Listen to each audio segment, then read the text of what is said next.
What would you do if a billionaire left you $0, but changed your life forever?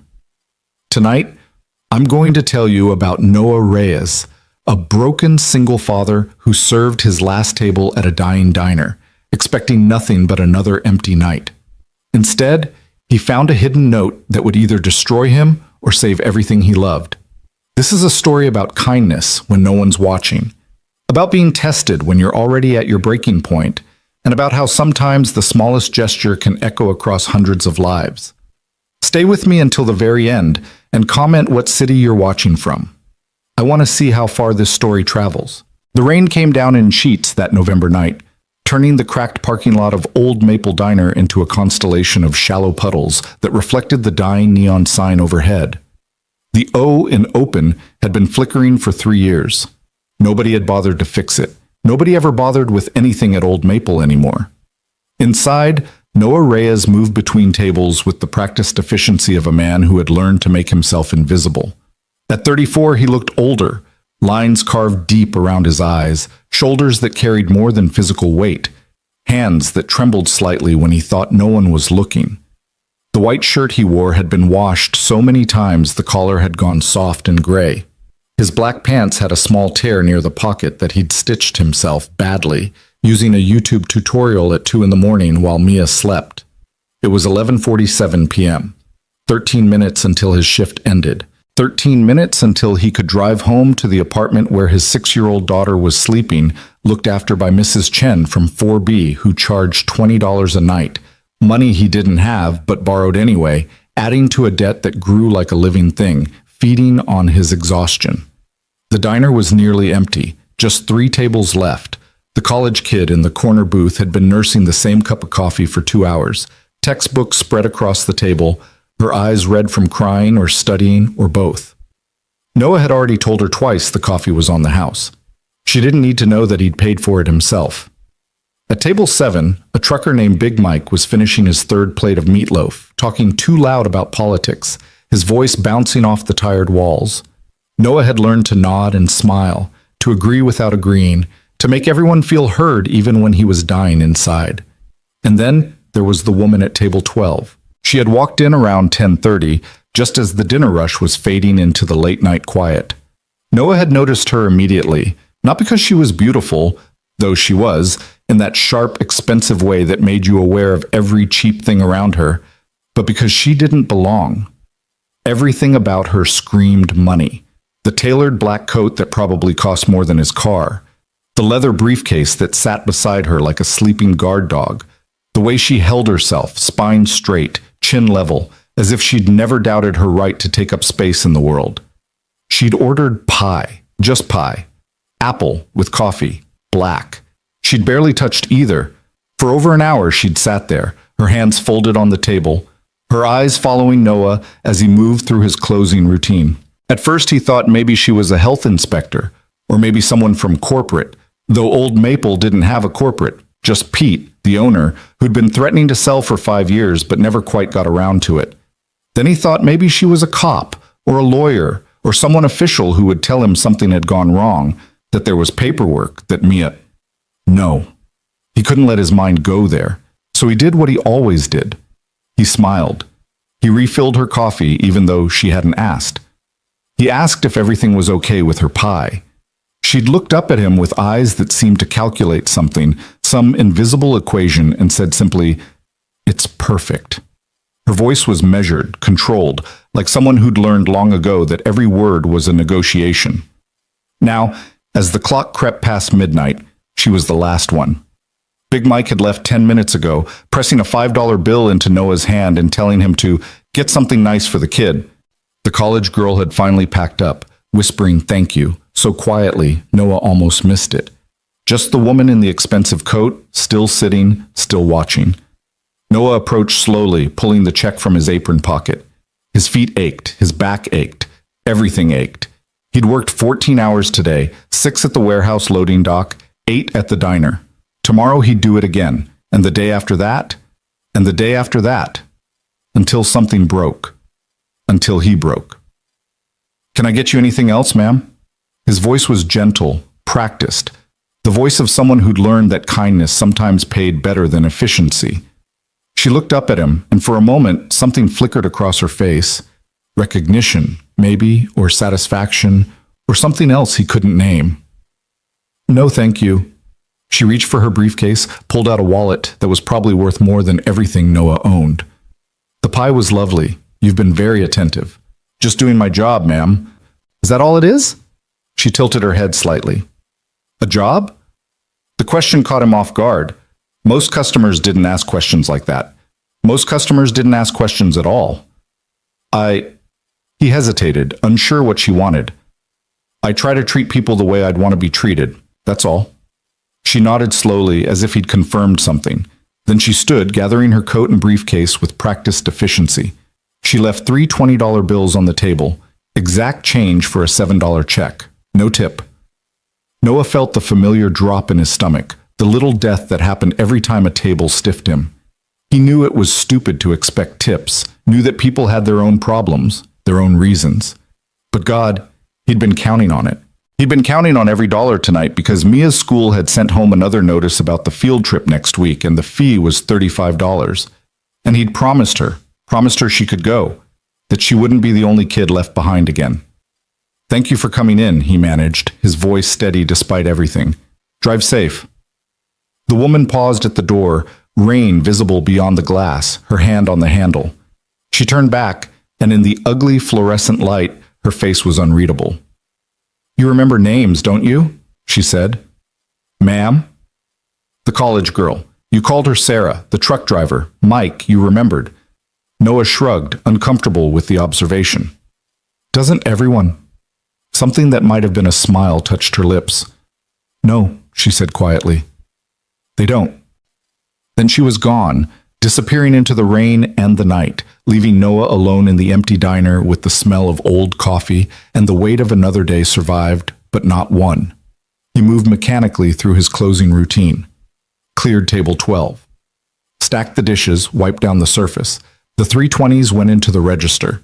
He tried not to think about the $35, about Mia's face when he'd have to tell her sorry, honey, maybe next time, even though they both knew next time never came. He lifted the plate where the pie had been, barely touched, and that's when he saw it. An envelope. Cream-colored, expensive paper, the kind you only saw at weddings or funerals or important legal documents. His name was written on the front in precise, elegant handwriting. For the waiter who remembers names. Noah's hand shook as he picked it up. His first thought was that it was a complaint, that he'd done something wrong, that this was how people delivered bad news now. His second thought was that it might be money, but he dismissed that immediately because people didn't leave tips in sealed envelopes, and anyway, she'd already left exact change, no tip, message, clear. He looked around the empty diner as if someone might be watching, as if this were a test or a joke or a mistake. Then, because he had to know, because the not knowing would eat him alive for the rest of the night, he slid his finger under the seal and opened it. Inside was a single piece of cardstock, heavy and expensive, with words typed in a clean, professional font. Noah Reyes, this is not charity, this is not pity, this is a proposal. I have been observing you tonight. I watched you pay for that girl's coffee with your own money. I watched you calm an angry man with patience you didn't have to give. I heard you on the phone with your daughter, Mia, right? Telling her you love her, that you'll be home soon, using the gentle voice of someone who knows that words can be shelter. I left no tip because I wanted to test something. I wanted to see if you would treat me differently when I walked out that door, if your kindness would crack. It didn't. You wished me a safe drive home even though I'd given you nothing. I need someone like you. My company needs someone like you. The world needs someone like you. Come to Ward Industries tomorrow at 10 a.m. Ask for me at the front desk. Bring nothing but yourself and an open mind. This is not charity, it's an opportunity. What you do with it is entirely up to you. Celeste Ward, CEO, Ward Industries.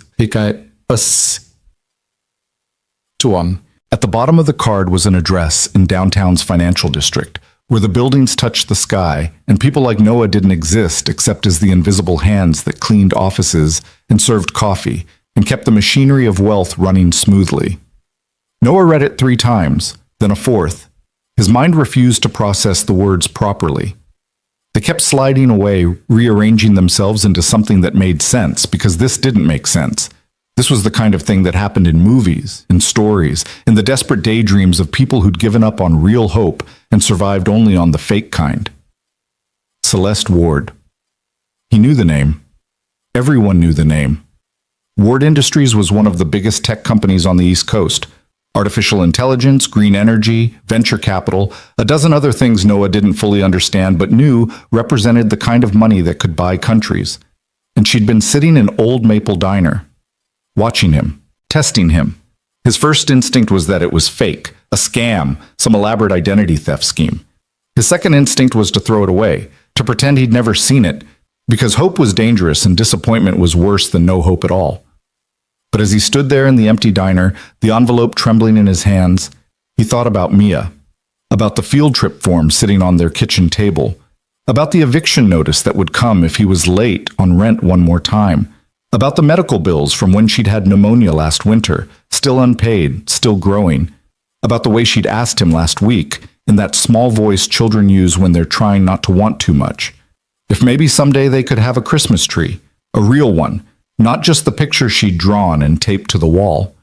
He folded the card carefully and slid it into his pocket, next to his dying phone and the $5 bill from Big Mike. Then he finished closing the diner, turned off the lights, locked the door, and walked out into the rain. The drive home took 23 minutes through streets that got progressively worse, buildings progressively more tired, until he reached the Garden Terrace Apartments, a name that mocked itself, as there was no garden and no terrace, just a 4-story brick box slowly surrendering to time and neglect.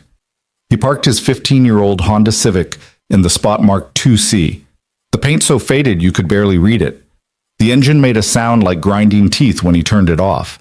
He sat in the darkness for a moment, rain drumming on the roof, trying to organize his thoughts into something coherent. Tomorrow at 10 a.m. Ward Industries. Celeste Ward. It had to be fake. It had to be. But what if it wasn't? He climbed the stairs to the second floor, his legs heavy with exhaustion. The hallway smelled like old carpet and someone's cooking, something with curry, probably the Patels in 2E. At his door he paused, listening. Silence. Good. Mia was asleep. Mrs. Chen opened her door before he could knock, as if she'd been waiting.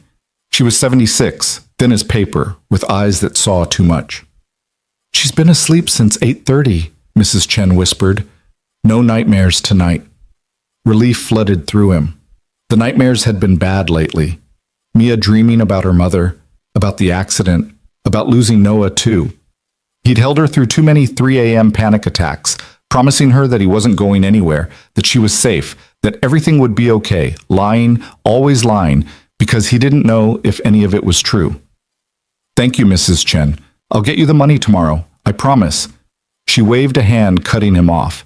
"You give me when you have it. The baby needs you more than I need money. Now go. You look dead on your feet." He wanted to argue, to insist, to maintain some dignity, but he was too tired. He just nodded and slipped into his apartment. It was small, very small. Studio apartment that the landlord generously called a one-bedroom, because there was a curtain you could pull across to separate the sleeping area from the living area. 340 square feet of space for 2 lives. The kitchen was 3 feet of counter and a hot plate. The bathroom was the size of a closet. The window looked out onto a brick wall. But it was clean. God, it was clean. Noah made sure of that. And it was warm, and it was theirs. Mia was curled up on the bed they shared, buried under her favorite blanket, the purple one with stars that was getting too small for her, but that she refused to give up. Her dark hair spilled across the pillow, and in sleep she looked peaceful in a way she rarely did awake. 6 years old and already worried about money, about making things harder for Daddy, about being good so he wouldn't leave like Mommy did. It broke his heart every single day. Noah changed quietly, pulling on sweatpants and an old t-shirt, moving by muscle memory in the darkness. He sat on the edge of the bed, careful not to wake her, and pulled the envelope from his pocket. In the dim light from the street lamp outside, he read the card again. This is not charity, it's an opportunity. 5 years ago, he would have laughed. 5 years ago, he'd been someone different. Noah Reyes, software engineer, 30,000 a year salary, wife he loved, baby daughter, a future that looked bright and wide and full of possibility. They'd had plans, a house, maybe another kid, vacations, normal things, human things. Then one night, black ice, an intersection, a truck that didn't stop. Emily died on impact. Noah spent 3 months in the hospital. When he came out, everything was gone. The medical bills had eaten their savings. His job had moved on. His skills had aged out in an industry that measured careers in months, not years. The settlement from the truck company had barely covered Emily's funeral. He'd tried to rebuild. God, he'd tried. Sent out hundreds of resumes, took online courses, networked. But nobody wanted a developer with a 3-year gap and medical issues and a kid who got sick a lot because she'd inherited her mother's weak lungs. So he'd taken what he could get. Warehouse work, diner work, any work, all work. Trying to be both parents, failing at both, surviving only because Mia was too young to realize how badly he was failing. And now this impossible card with its impossible offer. Come tomorrow at 10 a.m. He couldn't. He had a warehouse shift at 9. He'd lose the day's pay. And for what? A scam? A joke? Some billionaire's twisted social experiment? But if it wasn't, and he didn't go, and he spent the rest of his life wondering what if. Mia stirred in her sleep, reaching out instinctively for him. Noah lay down beside her, wrapping his arm around her small body, feeling her heartbeat against his chest. The only thing in his life that still felt real and solid and true. I love you, baby girl, he whispered. I'm trying so hard. She mumbled something in her sleep, burrowed closer, and was still. Noah closed his eyes, the card still clutched in his hand, and tried to sleep. But all he could see was that woman, Celeste Ward, sitting in the diner, watching him with those calculating eyes, seeing something in him that he couldn't see in himself. You remember names? Yeah, he remembered names. He remembered everyone who'd ever been kind to him, everyone who'd helped when they didn't have to, everyone who'd seen him as human instead of invisible. The list wasn't long, but every name on it mattered. Maybe that's what she saw. Maybe that's what she wanted. Or maybe she was just bored and cruel, and this was how rich people entertained themselves. Only one way to find out. Sometime around 3 a.m, Noah made his decision. He'd call in sick to the warehouse. He'd lose the day's pay, $48 he desperately needed. He'd put on his one good suit that didn't fit quite right anymore and was a decade out of style. He'd wake up Mrs. Chen and ask her to watch Mia for the morning, adding to the debt that kept growing.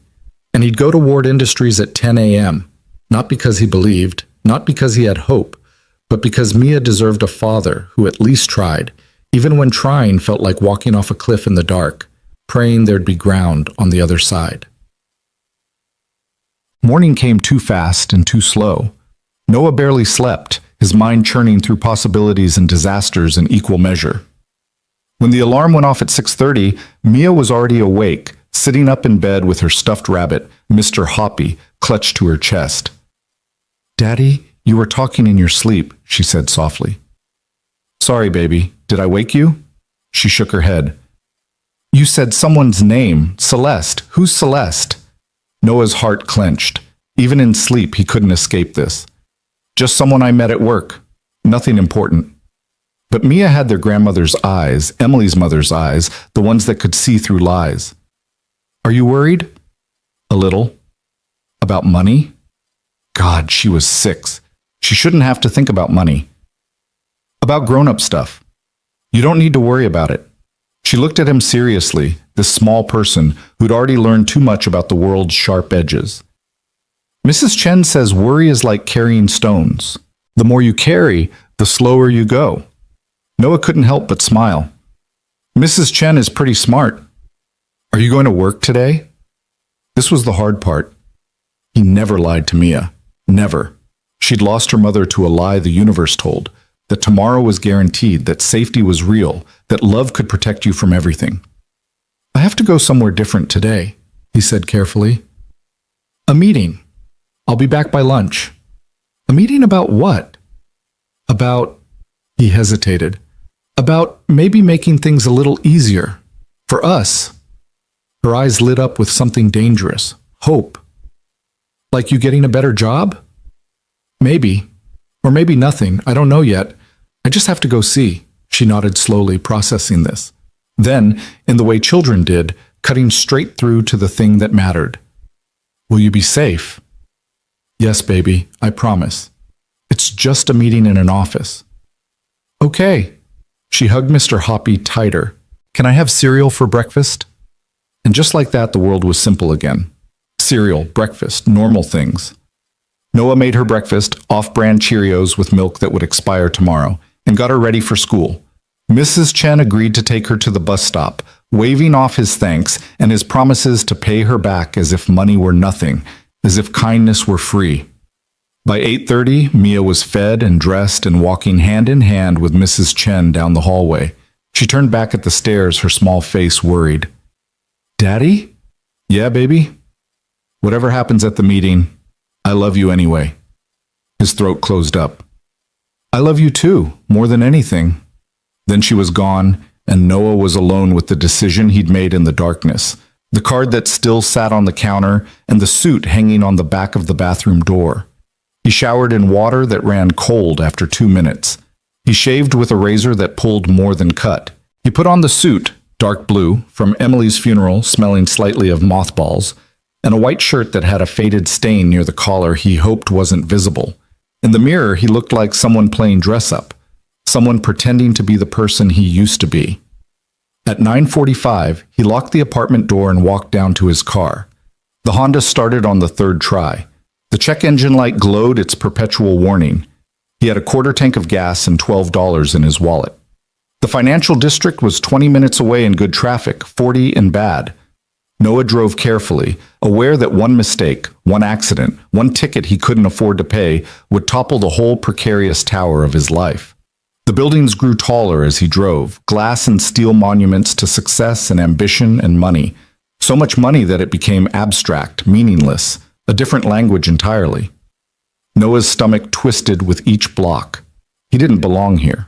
These were buildings for people who'd never worried about rent, who'd never had to choose between medicine and food, who'd never worn shoes with holes they covered with cardboard. Ward Industries occupied floors 40 through 52 of the Sterling Tower, a spike of silver glass that caught the morning sun and threw it back like a challenge.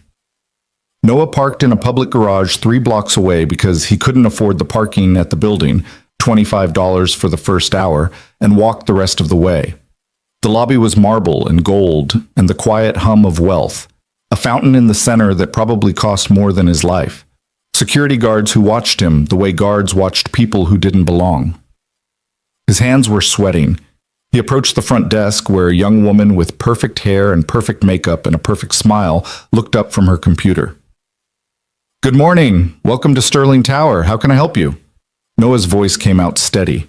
He was proud of that. I have a meeting at Ward Industries, 10th floor, 10 o'clock. Name? Noah Reyes. She typed something, her smile never flickering. And who are you meeting with? This was the moment. This was where it would fall apart, where she'd look confused, where he'd realize it was all a mistake or a joke or a dream. Celeste Ward. The woman's fingers paused. She looked up at him, really looked, and something in her expression shifted. Surprise maybe, or curiosity, or assessment. One moment, please. She picked up a phone, spoke quietly, listened, nodded. When she hung up, her smile had changed. It was real now, uncertain. Mr. Reyes, please take the elevator to the 50th floor. You'll be met there. Thank you. Good luck, she added, and he didn't know if she was being polite or if she knew something he didn't. The elevator was glass on one side, showing the city falling away as he rose. Noah watched the ground shrink, watched his old life get smaller and smaller until it was just one tiny point among millions, indistinguishable, forgettable. The doors opened at 50 with a soft chime that sounded like money. A man in an expensive suit was waiting, mid-40s, black, with the kind of presence that made you stand straighter without meaning to. He extended a hand. Mr. Reyes, I'm Marcus Thompson, Ms. Ward's executive assistant. Thank you for coming. She's waiting for you. Noah shook his hand, aware of his own calluses against Thompson's smooth palm. Is this real? Something that might have been amusement flickered across Thompson's face. Let's find out. Follow me, please. They walked through spaces that didn't feel like offices so much as temples to success. Glass everywhere. Art that Noah recognized from museums he'd taken Mia to on free days. Views of the city that made you feel like a god.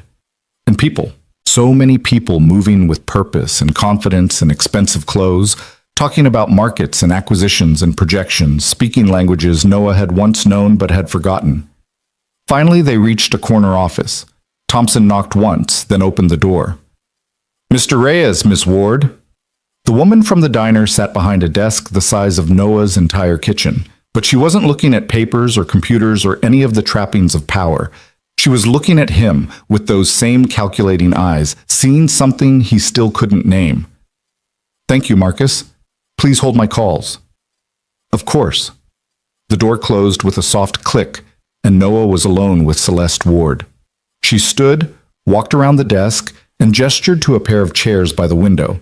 Not the formal interview setup, but something more casual, more human. "Sit, please. Coffee? Water?" "I'm fine, thank you." "You're terrified." It wasn't a question. Noah decided honesty was all he had. "Yes." "Good. That means you're smart."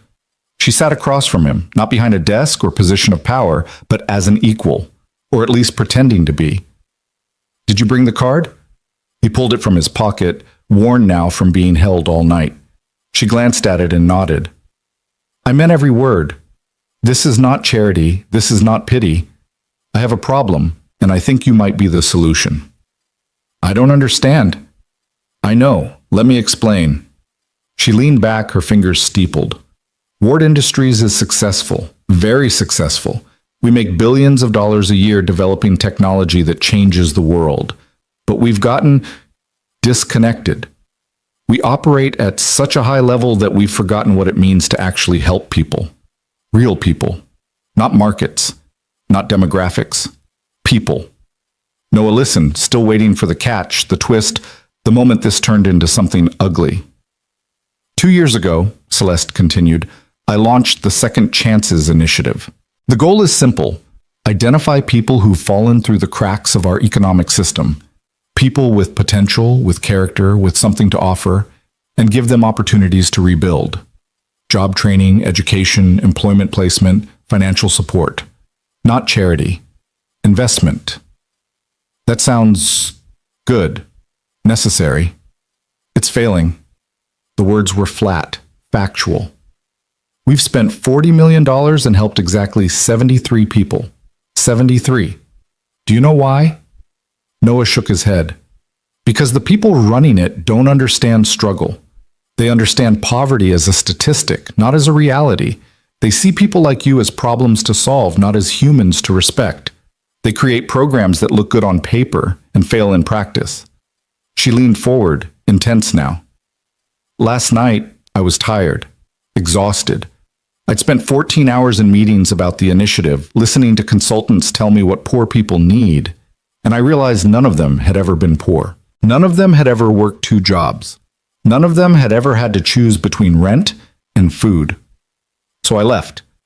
I got in my car and drove until I found the kind of place I used to know, when I was someone different. Noah's heart was pounding. You found my diner. I found you, and I watched you treat every single person with dignity. The girl who couldn't afford coffee. You paid for it yourself. The trucker who was angry and loud, you calmed him without condescension. Your daughter on the phone, the love in your voice. And then when I left you nothing, when I tested whether your kindness was transactional, you still wished me a safe drive home. She paused, letting the words land. I don't need another consultant, Noah. I don't need another expert with a degree who's never struggled. I need someone who understands what it means to be invisible. Someone who treats people like people, not problems. I need you. The silence stretched out. Noah's mind was racing, tripping over itself, trying to catch up. To do what, exactly? To run it, the Second Chances Initiative.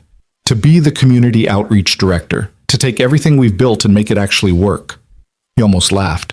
Would have if it weren't so absurd. I'm a waiter and a warehouse worker. I don't have any qualifications for...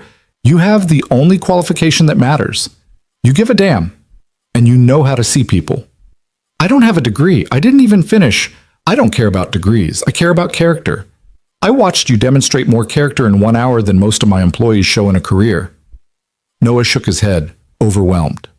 What would this even mean? What are you offering?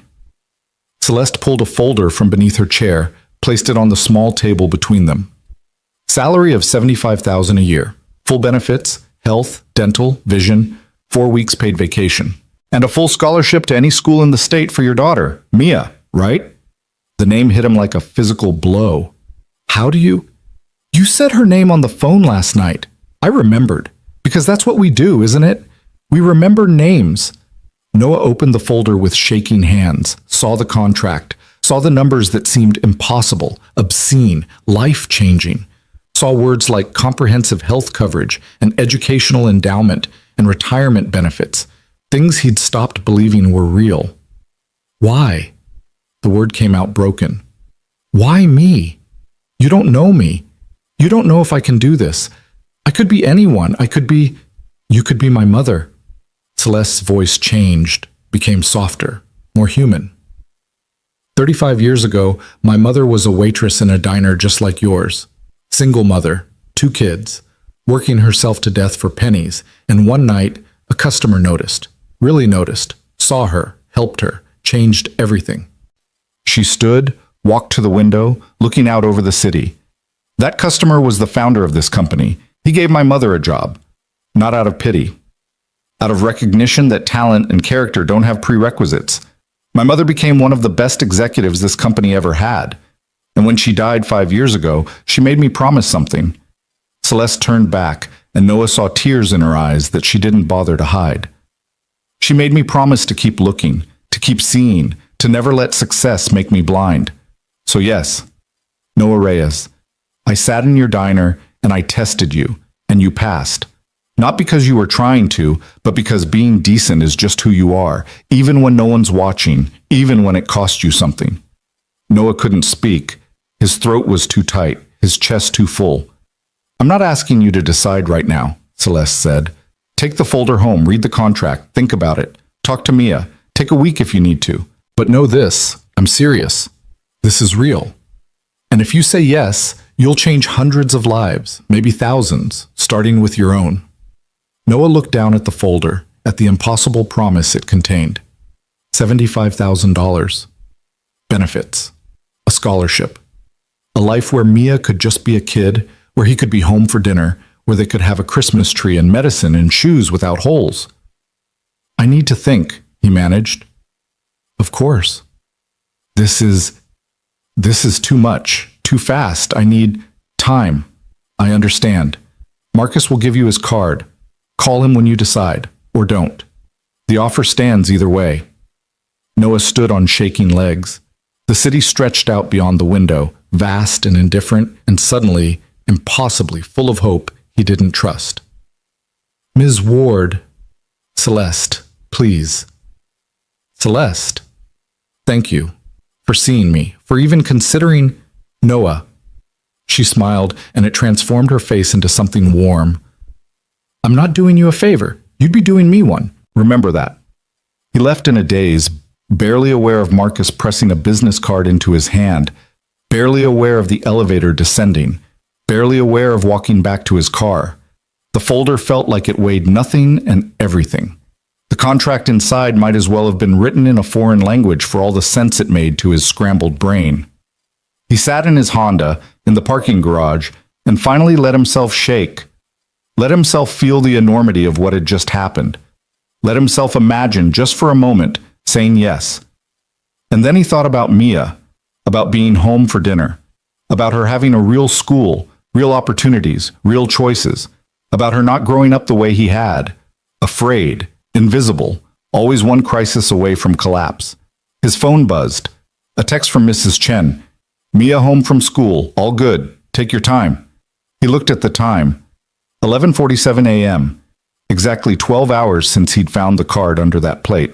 12 hours since his life had cracked open like an egg, spilling possibilities everywhere. Noah drove home slowly, carefully. The folder on the passenger seat beside him like a passenger with an opinion. He didn't know what he was going to do. Didn't know if he was brave enough to say yes or smart enough to say no. But for the first time in 5 years, he felt something he'd forgotten existed. Hope. Dangerous, terrible, beautiful hope. The apartment felt different when Noah walked through the door at noon. The same 340 square feet, the same worn carpet, the same water stain on the ceiling that looked like a map of somewhere he'd never go. But the folder in his hand changed the gravity of everything, made the walls feel both smaller and more precious, like he was seeing his life from the outside for the first time. Mia was at the kitchen table with Mrs. Chen, practicing her letters. She looked up when the door opened, and her whole face brightened in a way that made Noah's chest ache. "Daddy, you're home early!" He crossed the room and kissed the top of her head, breathing in the scent of her strawberry shampoo. "Meeting didn't take as long as I thought." Mrs. Chen was watching him with those sharp eyes that missed nothing. "The meeting went well." Noah set the folder on the counter, face down, casual. "It was interesting." Interesting good or interesting bad? I'm not sure yet. He turned to Mia, who was looking between them with the worried expression children wore when they knew adults were speaking in code. "Hey, baby girl, how was school?" "Fine. We learned about butterflies. Did you know some of them fly thousands of miles? Mrs. Patterson said it's called migration, and they know the way even though they've never been there before. That's pretty amazing." "Yeah." She went back to her letters, carefully tracing an uppercase B. "Daddy, can I ask you something?" "Always." "Is the meeting why you look scared?" Mrs. Chen made a soft sound in her throat. Noah knelt beside Mia's chair so they were eye level. "I'm not scared, honey, just thinking about some big decisions." "What kind of decisions?" "How did you explain this to a 6-year-old?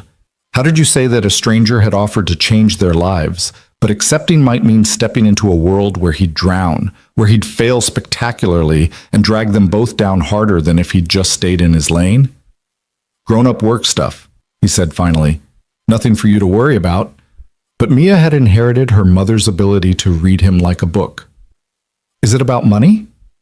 "Mia, because Mrs. Chen says we shouldn't worry about money so much. She says you work too hard and I should tell you that." Noah looked over at Mrs. Chen, who had the grace to look slightly embarrassed. "Mrs. Chen is very wise," Noah said carefully, "but it's my job to worry about money so you don't have to." "But what if the thing you're deciding makes it so you don't have to worry so much?" The question was so direct, so perfectly aimed at the heart of everything that Noah couldn't find an answer that wasn't a lie. Mrs. Chen stood, gathering her things with practiced efficiency. "I should go. Let you two talk." She paused at the door, one hand on the frame, and looked back at Noah.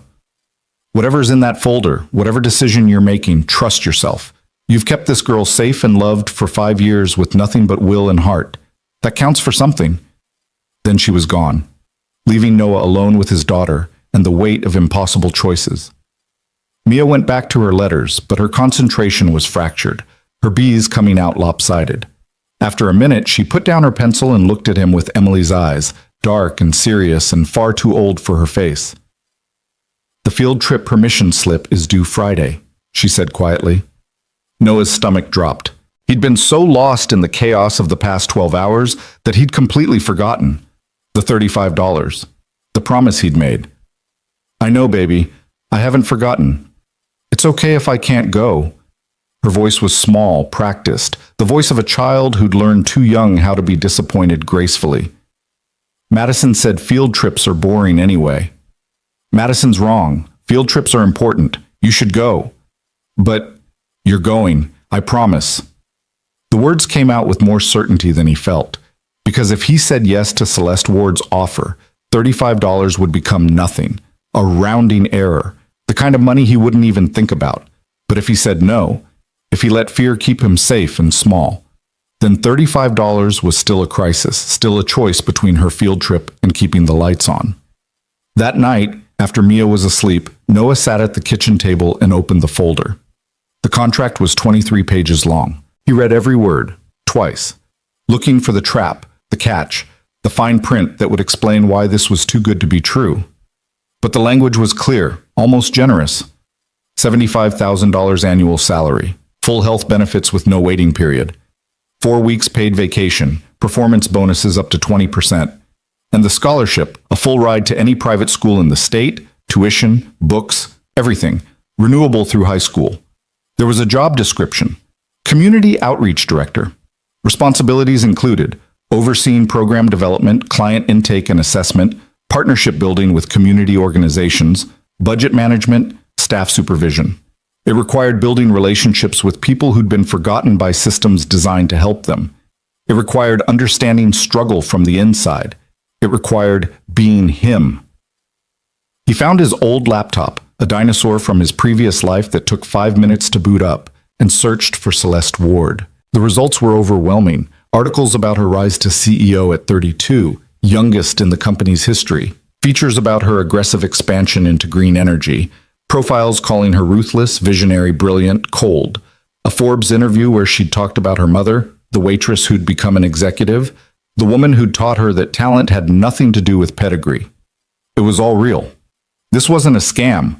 Celeste Ward had sat in his diner, watched him work, and decided he was worth betting on. The question was whether he could bet on himself. He looked around the apartment, the peeling paint, the furniture from thrift stores, the crayon drawing of a Christmas tree taped to the wall because they couldn't afford a real one. Then he looked at Mia, sleeping peacefully in their shared bed, her small chest rising and falling, Mr. Hoppy clutched in her arms. What kind of father would he be if he said no? If he chose fear over possibility, safety over hope? But what kind of father would he be if he said yes and failed? If he proved that people like him didn't belong in those glass towers? If he lost this chance and ended up worse off than before? Noah pulled out his phone and stared at Marcus Thompson's business card. It was nearly midnight, too late to call, too early to know what he'd say if he did. His phone buzzed with a text. Unknown number. This is Celeste. I know you're awake, thinking in circles. Stop. The only wrong answer is the one based on fear. Sleep on it. CW. He stared at the message for a long time. Then, because he didn't know what else to do, he replied, How did you get my number? Her response came immediately. Marcus is very thorough. Also, your phone bill is 3 months overdue. One of the first things we'll fix if you say yes. Now go to sleep. Despite everything, Noah smiled. Then he turned off the phone, climbed into bed beside his daughter, and tried to rest. The next morning, he made his decision. He called Marcus Thompson at 8 a.m. before he could change his mind, before fear could talk him out of it. Mr. Thompson, this is Noah Reyes. I'd like to accept the position. There was a pause, then something that sounded like satisfaction in Thompson's voice. Excellent choice, Mr. Reyes. Can you come in this afternoon? We'll need to handle paperwork, run a background check, discuss start date. Say 2 o'clock? I work at the warehouse until 6. Not anymore, you don't. Call them. Give notice. We'll pay you through the transition. It was that simple. That fast. One phone call, and his life changed direction like a car taking a turn too sharp, tires squealing, hoping the physics worked out. Noah spent the rest of the morning in a daze. He called the warehouse, told them he was giving his 2 weeks' notice. His supervisor, a decent man who'd always treated him fairly, sounded genuinely happy for him. He called Pete at the diner, got his voicemail, left a stumbling message about moving on, thanking him for the opportunity. He didn't mention where he was going or why. It felt too fragile still, too likely to shatter if he spoke it out loud. At 1:30, he put on his funeral suit again and took Mia to Mrs. Chen's apartment. I have to go back to that office, he told Mia, kneeling in the hallway outside 4B. This is important, okay? This is about making things better for us. Are you going to take the job? Her eyes were wide, hopeful, scared. I already did. Really? Her whole face transformed. Really, really? Really, really. But it's going to be different, baby. I'll be working in an office, wearing suits, being around people who are different from us. It might be hard. Will you be happy? The question stopped him cold. Would he be happy? He didn't know. He knew he'd be terrified. Knew he'd feel like an imposter. Knew every day would be a battle against his own certainty that he didn't belong. But he also knew that when he came home, he'd actually be present. That Mia would have opportunities he'd never dreamed of giving her. That maybe, for the first time since Emily died, they could stop just surviving and start actually living.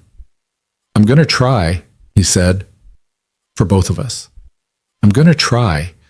She hugged him fiercely, her small arms around his neck. "I'm proud of you, Daddy." And God help him, he believed her.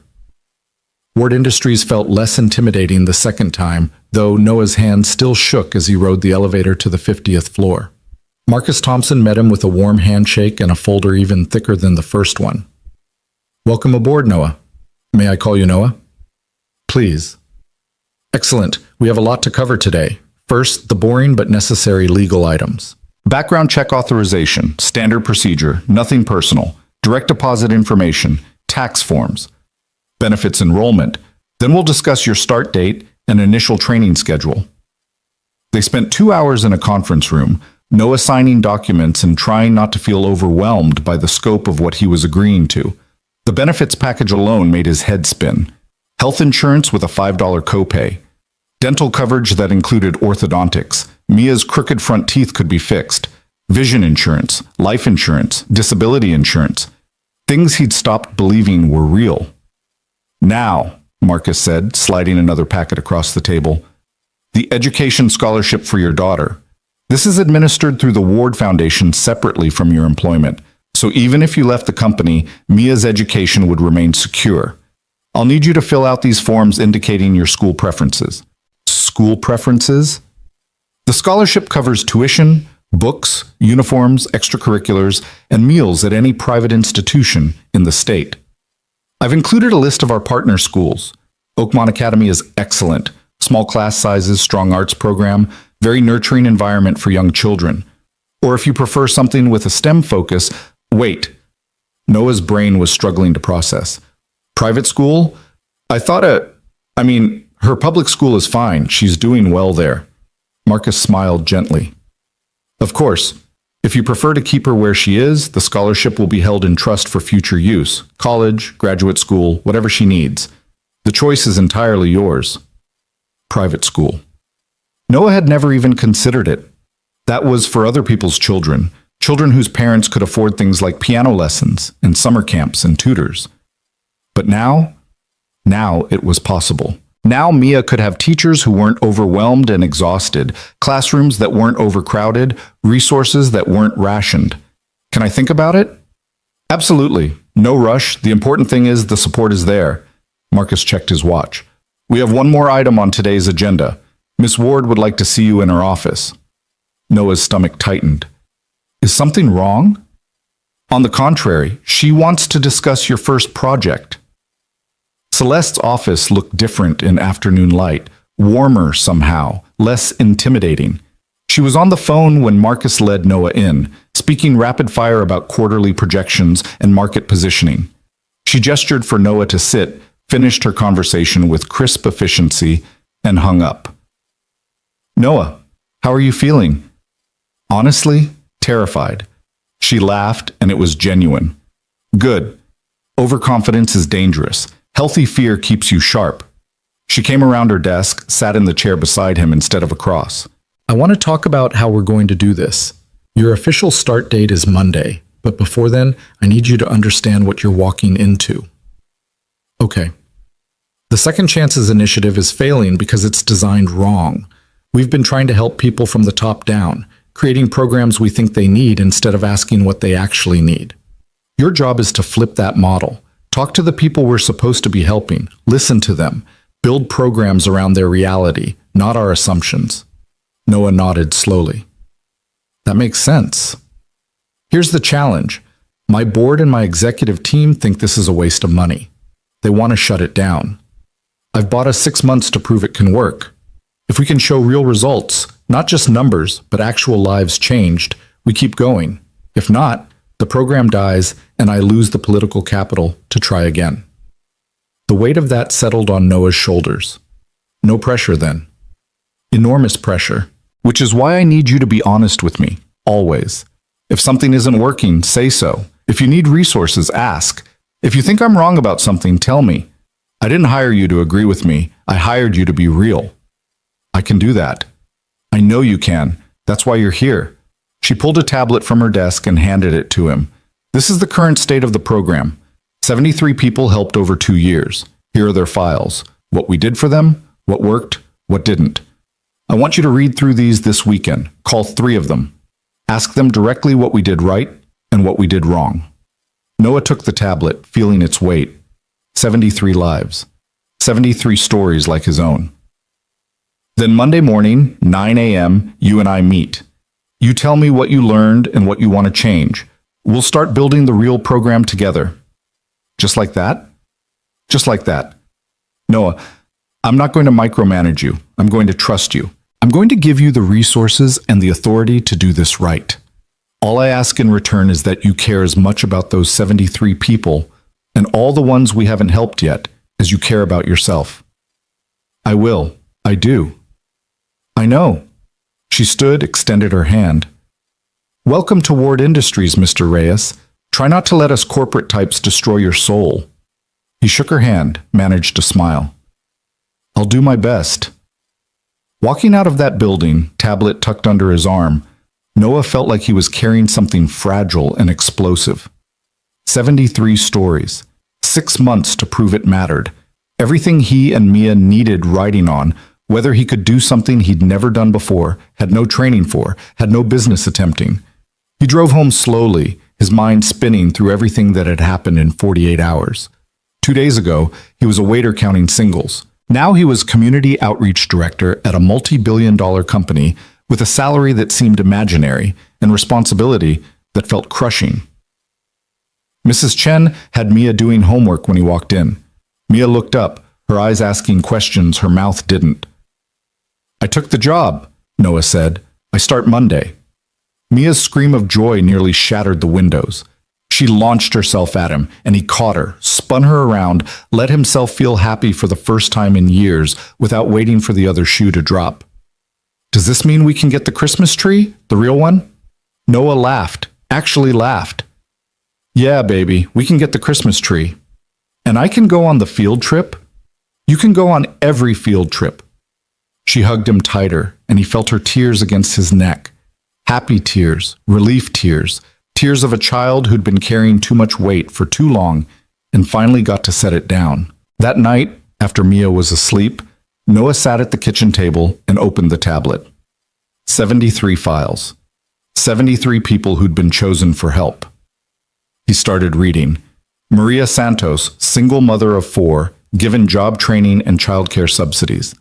Employed for 6 months, then lost the job when her childcare fell through. Now back where she started. David Park, former teacher who'd been blacklisted after blowing the whistle on corruption, given legal support and career counseling, currently working part-time at a call center, overqualified and underemployed. James Wilson, recovering addict, clean for 2 years, given housing support and job placement, relapsed after 3 months when his sponsor died. Now homeless again. The stories went on, good intentions, generous support, and then life happening, the way life always did, and the safety net disappearing because programs had end dates and rules and limitations. Noah made notes on the tablet, his handwriting awkward with the stylus. But the patterns were clear. The initiative had given people fish instead of teaching them to fish. Worse, it had given them fish and then taken the fish away after 90 days and wondered why they were hungry again. Around midnight, he called the first number on Celeste's list. Maria Santos answered on the 3rd ring, her voice wary. Hello? Ms. Santos? My name is Noah Reyes. I'm calling from Ward Industries about the Second Chances initiative. Is this a bad time? Silence. Then, are you calling to tell me I owe money? Because I already told them I can't pay back the childcare subsidies. I tried, but no ma'am. You don't owe anything. I'm calling because I'm taking over the program, and I wanted to ask you some questions about what worked and what didn't, about what we could have done better. More silence. He could hear children in the background, television sounds, life sounds. You really want to know? I really want to know. She laughed, bitter. Okay, here's what you could have done better. You could have asked me what I needed instead of telling me. You could have given me childcare that didn't disappear after 6 months, like children stop needing care on a schedule. You could have understood that one bad day, one sick kid, one car breakdown could destroy everything. You could have treated me like a human being instead of a project with a deadline. Noah wrote furiously, his heart pounding. That's exactly what I needed to hear. What would have actually helped? Long-term support, flexible support. Someone who checked in and adjusted when life got complicated instead of just cutting me off. And community, other people going through the same thing. We could have helped each other if you'd connected us instead of treating us like we're all in competition for scraps. They talked for 40 minutes. By the end, Maria was crying, and so was Noah. You're really going to change it? She asked. I'm going to try. I promise I'm going to try. Then do one thing for me. Remember that we're not broken. We're not failures. We're people who got knocked down by a system that wasn't designed for people like us. If you remember that, you'll do okay. He called 2 more people that night, heard 2 more versions of the same story. Good people, bad luck. Systems that gave up on them the moment they stumbled. By 3 a.m., Noah had filled 20 pages of notes. His eyes burned, his hand cramped, but he understood now what Celeste had seen in him, what she needed. She didn't need someone who knew how to run a program. She needed someone who knew how it felt to be the program's target, to be seen as a problem to solve instead of a person to support. She needed someone who would remember Maria Santos's face when she said, "We're not broken," who would carry that truth like a gospel. Saturday morning, Noah woke with his head on the kitchen table, the tablet still glowing beside him. Mia was already awake, sitting cross-legged on the bed, watching him with concern. "Did you sleep here all night?"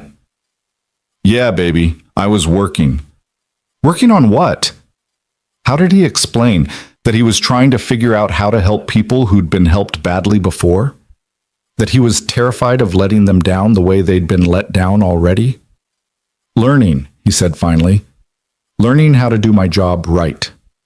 She climbed off the bed, came to the table, looked at the screen full of notes in his messy handwriting. "Are these people you're going to help?"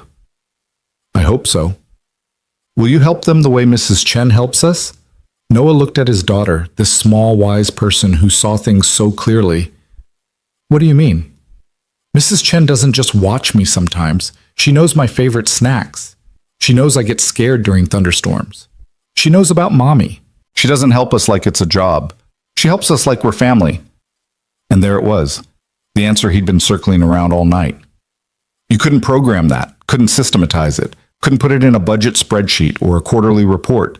You just had to care, had to see people as people, not problems, had to remember that behind every case file was a Maria Santos with 4 kids and dreams that kept breaking, a David Park who'd tried to do the right thing and got punished for it, a James Wilson fighting demons every single day, had to help them like family.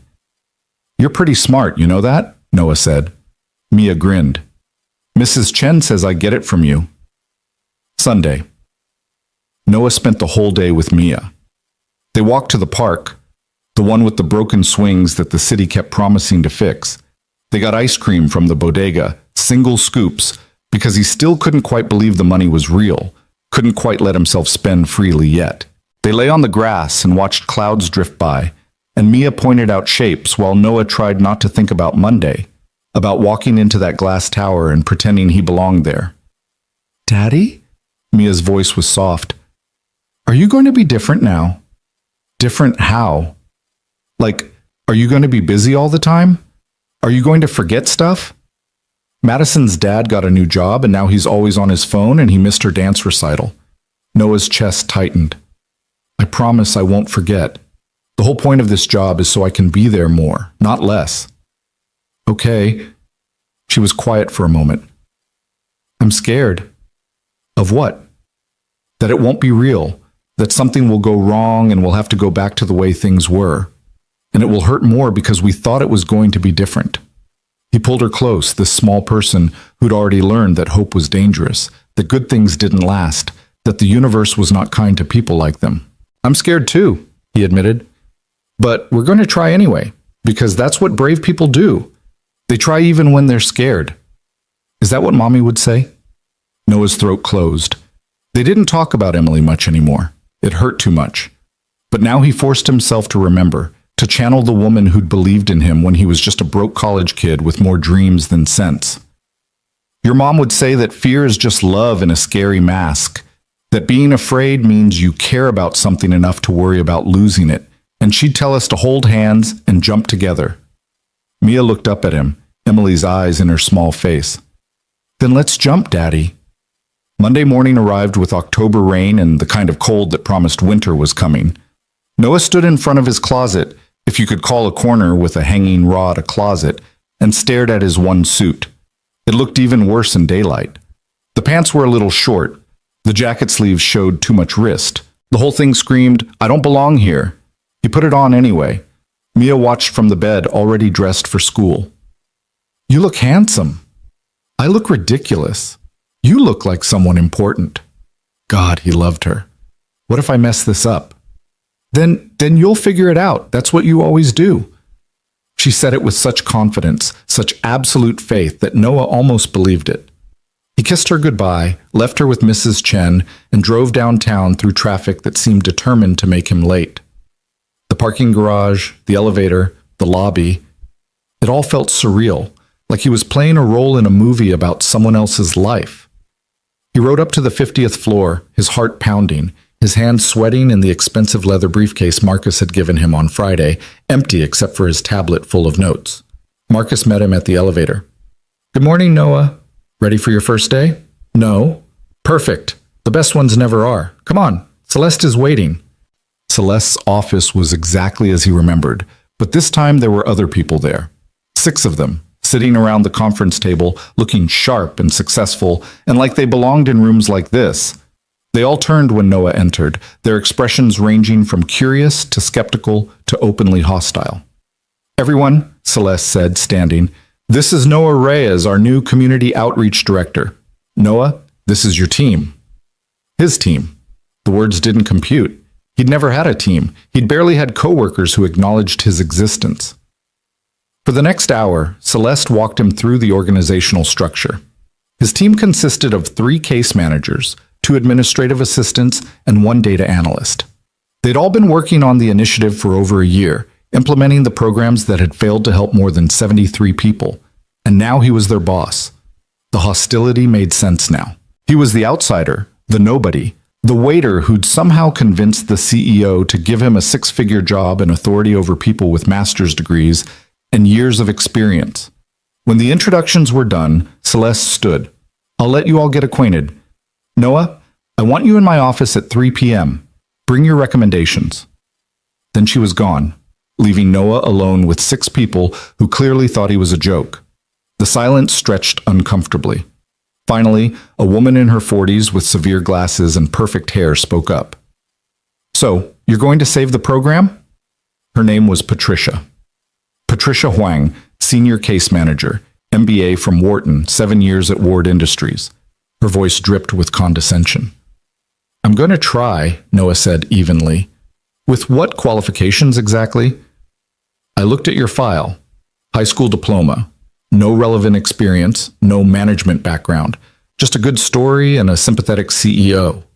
The others watched, waiting to see how he'd respond. This was a test, maybe the real test.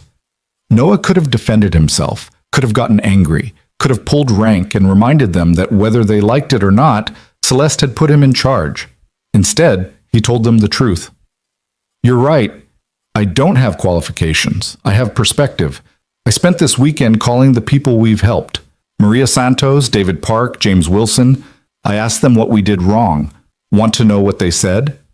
Patricia's expression didn't change. "Enlighten us." "They said we treated them like problems to solve instead of people to support. They said we gave them help on our timeline instead of their reality. They said we abandoned them the moment they stumbled, and they were right. Everything you've built here is generous and well-intentioned and completely wrong." The room went silent. Someone gasped. Patricia's face flushed red. "How dare you?" "I'm not criticizing you personally. I'm saying the approach is flawed. And starting today, we're going to fix it. Together. Because here's what I do have. I know what it's like to be on the other side. To be the person who needs help. To be invisible. And I know that people like Maria and David and James don't need our pity. They need us to actually listen." He pulled out his tablet, brought up his notes. So here's what we're going to do. We're going to redesign everything, from the ground up. And we're going to do it by asking the people we're supposed to be helping what they actually need, not what we think they need, what they need. Patricia stood abruptly. This is absurd. You won't what? Noah's voice was quiet but firm. You won't try something different? Because what we've been doing isn't working. 73 people in 2 years. That's not a success. That's a failure with good PR. For a long moment, Patricia just stared at him. Then, slowly, she sat back down. Fine. What's your plan? And just like that, Noah stopped being a waiter pretending to be someone else. He became what Celeste had hired him to be. Someone who gave a damn and wasn't afraid to say so. The plan Noah laid out that morning was simple in concept, revolutionary in execution. They would stop treating the Second Chances initiative like a charity dispensing predetermined aid packages and start treating it like what it should have been from the beginning, a partnership with people who knew exactly what they needed to rebuild their lives, if only someone would listen. Over the next 2 weeks, Noah's team conducted 53 interviews with people who'd been through the program. They met them in coffee shops, in parks, in their homes, anywhere they felt comfortable. Noah insisted on being present for every single one, taking notes in his cramped handwriting, asking follow-up questions that made Patricia raise her eyebrows, but eventually nod in understanding. The data analyst, a quiet man named Robert Chen, compiled the results into a presentation that Noah and Celeste reviewed on a rainy Thursday afternoon. The patterns were damning. 92% of participants said the program had helped initially, but failed to provide sustained support. 87% said they felt judged rather than supported. 74% said the rigid timelines and requirements had actually made their situations worse because missing a single appointment or deadline meant losing everything. It's a system designed to help people who don't actually need help, Noah said, pointing to the data on Celeste's enormous monitor. Someone who can make every appointment, meet every deadline, navigate bureaucracy without mistakes. That person doesn't need us. The people who really need us are the ones this system is designed to exclude the moment they have one bad day. Celeste leaned back in her chair, studying the numbers with an expression Noah had learned to recognize as her processing face. Recommendations? Tear it down. Build something new. Flexible timelines based on individual circumstances. Ongoing support instead of 90-day cutoffs. Peer networks so participants help each other instead of competing for resources. And most importantly, let them tell us what they need instead of us deciding for them. Budget implications? Higher per person cost, but better outcomes. We help fewer people initially, but actually help them. Build momentum, prove it works, then scale. The board will hate it. The board already thinks the program is a waste of money. Let's prove them wrong with results instead of trying to please them with numbers that don't mean anything. Celeste smiled, the sharp smile of someone who just decided to take a risk. Do it. You have 3 months. Show me 5 success stories, real ones, sustained ones, and I'll go to the board with the new model. 3 months. 5 stories. Everything riding on whether Noah could deliver what he'd promised. He threw himself into the work with an intensity that bordered on obsession. His days started at 6 a.m. and ended past midnight.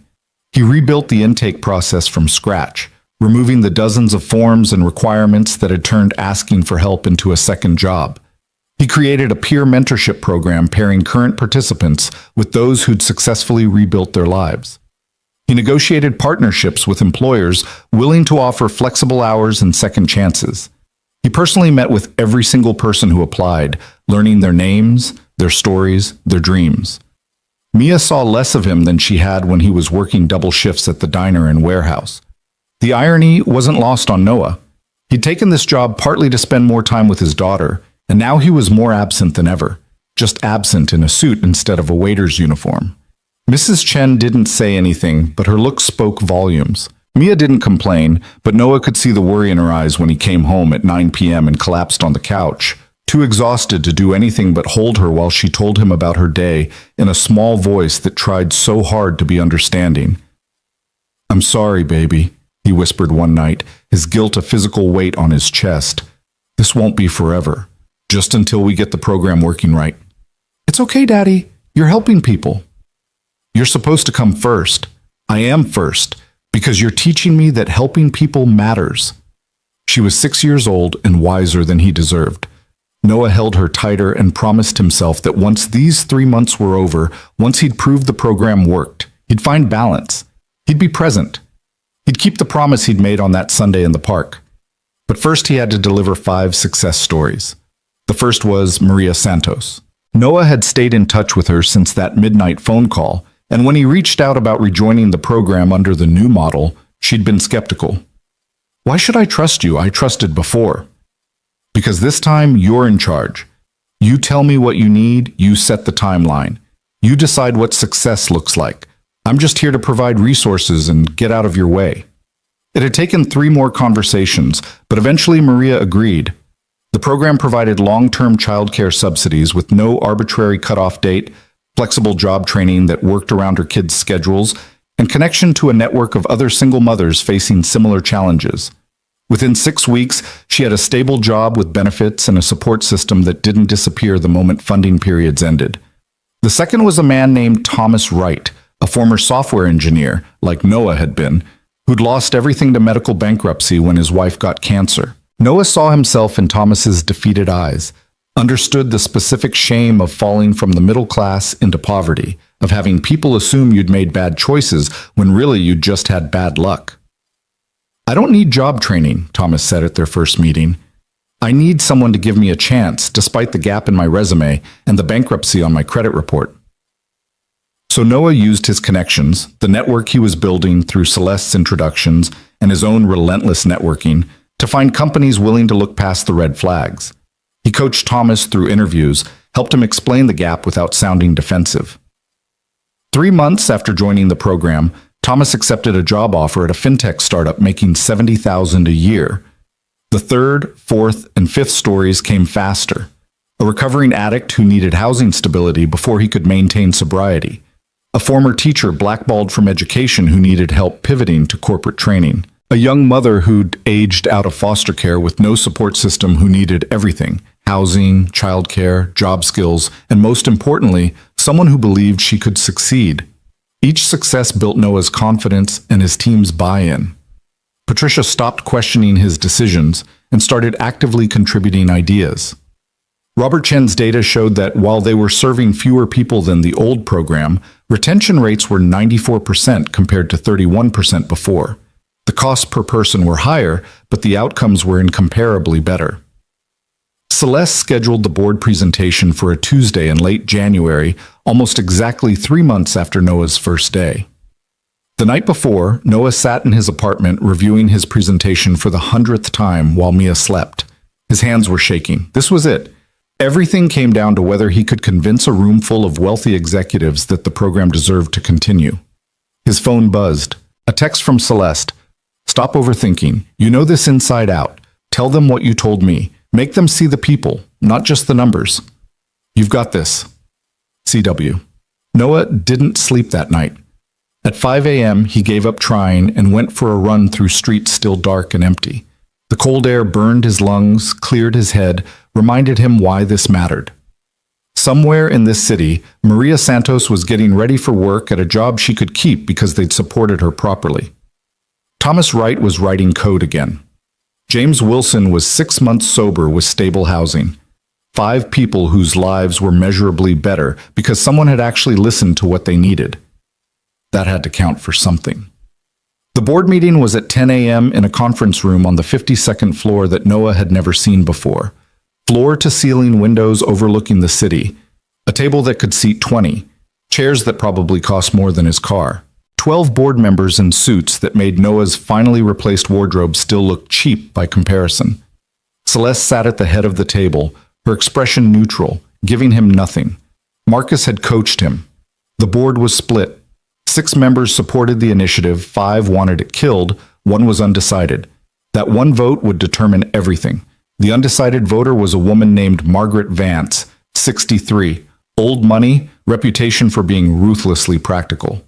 She'd made her fortune in manufacturing, built an empire through efficiency and cost-cutting. She saw Ward Industries through the lens of quarterly returns and shareholder value. She was the person Noah had to convince. Mr. Reyes, the board chairman said, his voice professionally courteous and utterly cold.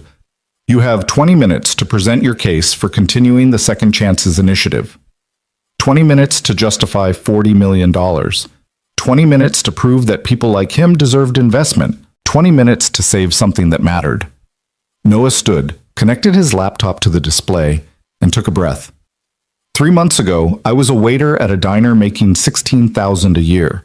I know exactly what it's like to be the demographic this program serves because I was that demographic. I know what it's like to be invisible, to be reduced to statistics, to be told you're not worth the investment.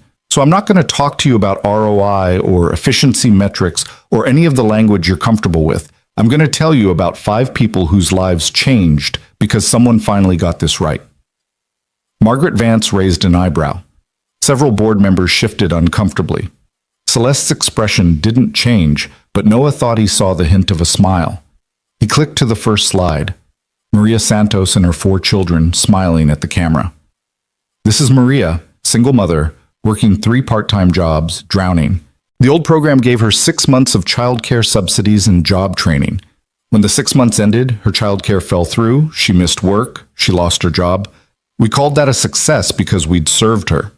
She called it a betrayal.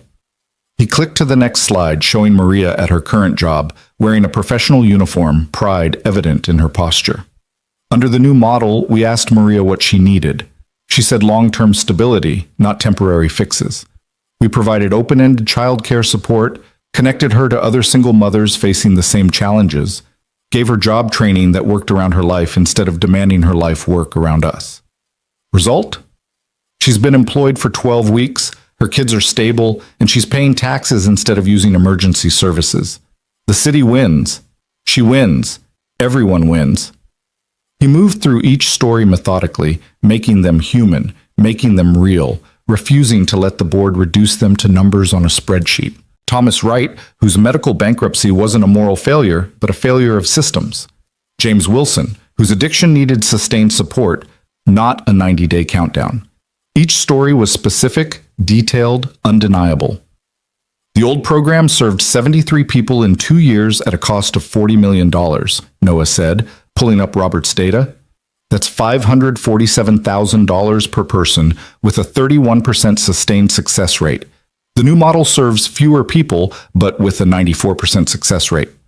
Within 3 years, each person we help successfully will have paid back their investment through taxes alone, not to mention reduced emergency service usage, reduced incarceration rates, and increased economic activity.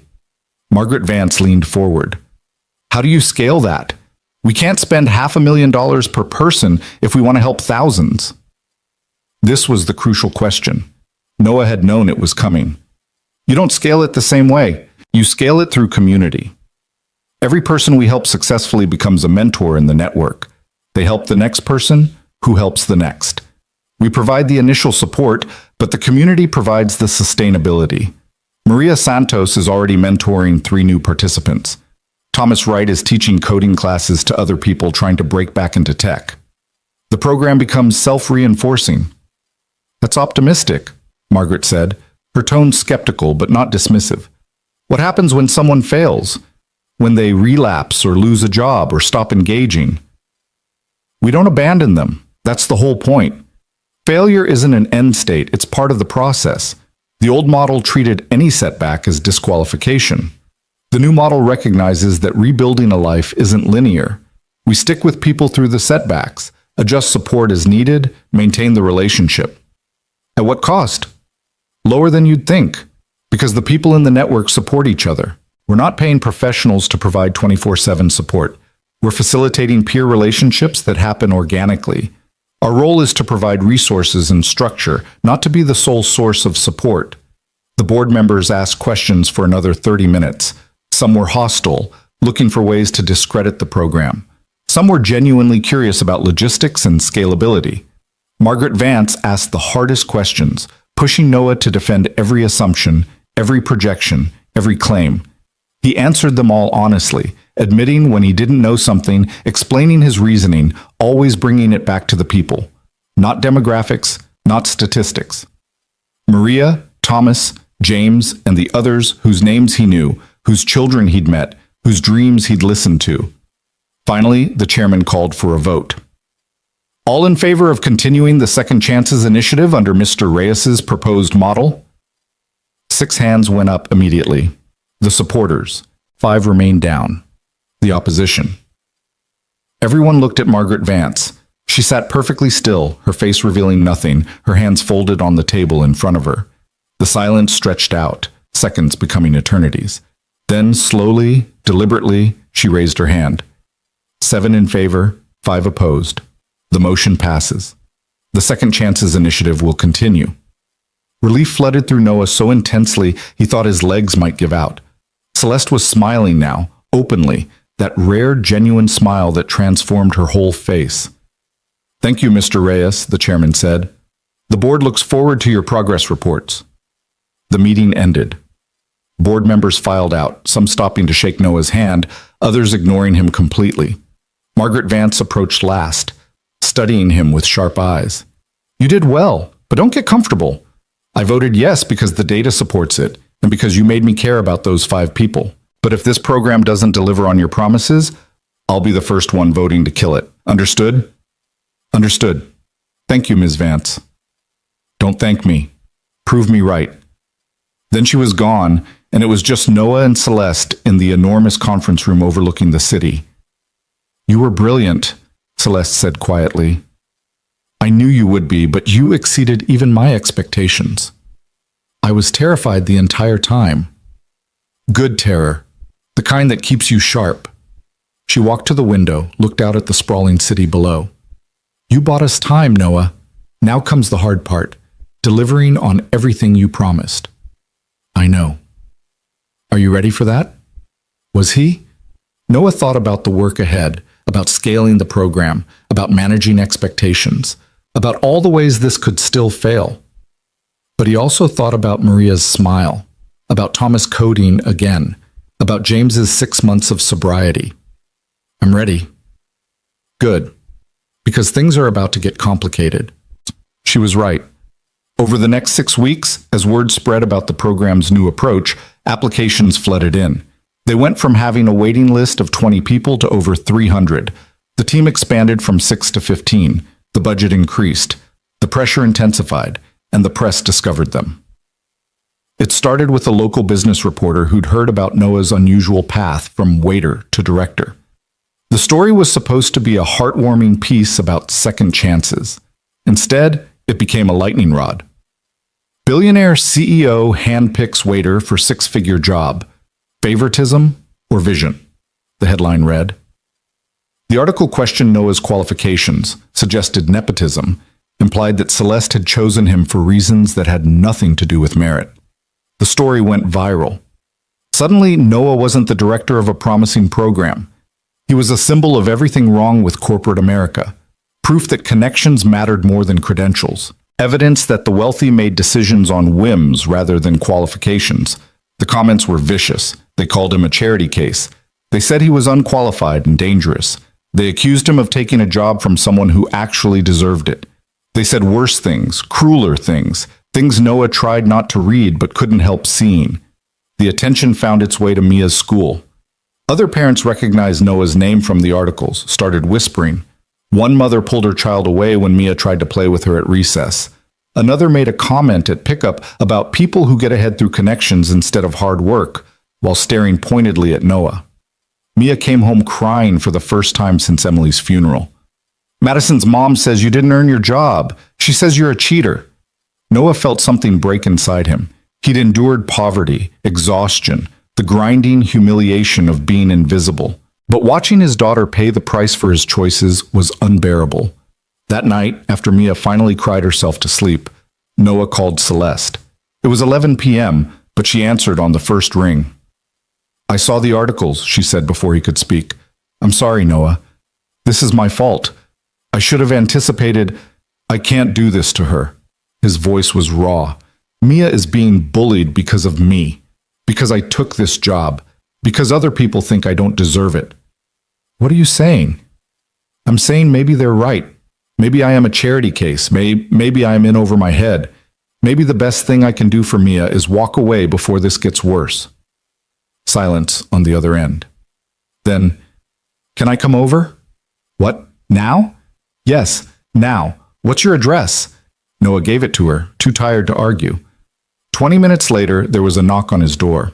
Celeste Ward, Billionaire CEO, standing in the hallway of Garden Terrace Apartments at 11:30 at night, looking as out of place as a diamond in a junkyard.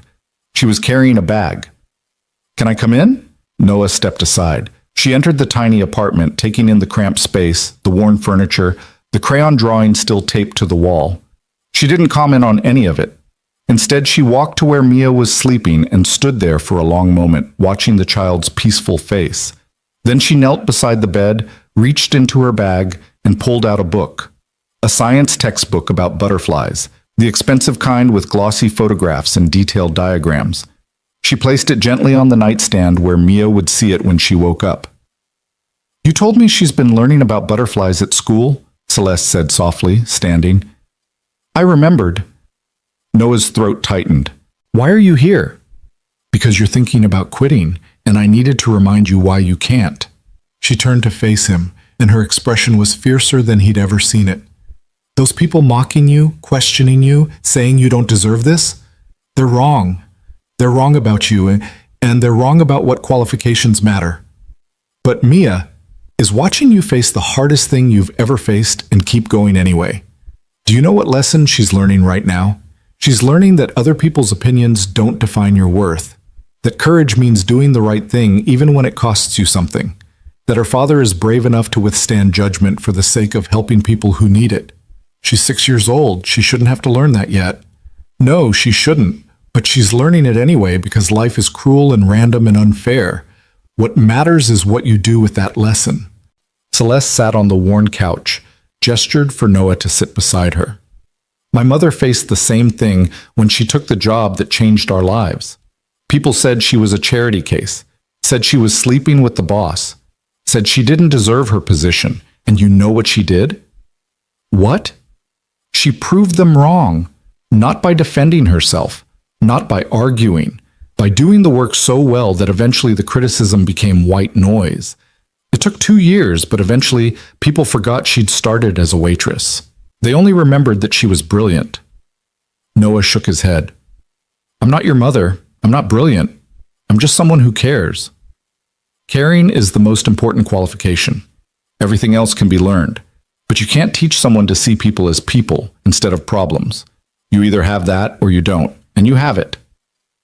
The articles will blow over. There's already another scandal trending on social media. Next week, no one will remember your name. But the people you're helping will remember. Maria, Thomas, James, they'll remember. And the next 300 people waiting for your program will remember. That's what matters. She reached over, took his hand in hers. It was the first time she'd ever touched him outside of a professional handshake. I'm not asking you to do this for me or for Ward Industries or for your own ambition. I'm asking you to do it for everyone who's ever been dismissed, overlooked, told they don't deserve a chance. You're proof that the system is wrong. Don't let them make you doubt that. Noah looked at Mia sleeping peacefully, the butterfly book catching the dim light. He thought about Maria Santos telling him, "We're not broken." He thought about Thomas Wright coding again. He thought about all the people still waiting, still hoping, still believing that maybe someone would finally see them. What if I fail? He whispered. Then you fail trying to do something that matters. That's better than succeeding at things that don't. They sat in silence for a long time. Finally, Celeste stood. I should go. It's late. But Noah, thank you for not quitting, for trusting yourself even when it's hard. I didn't say I wouldn't quit. You didn't have to. I saw your face when you looked at your daughter. You're not going anywhere.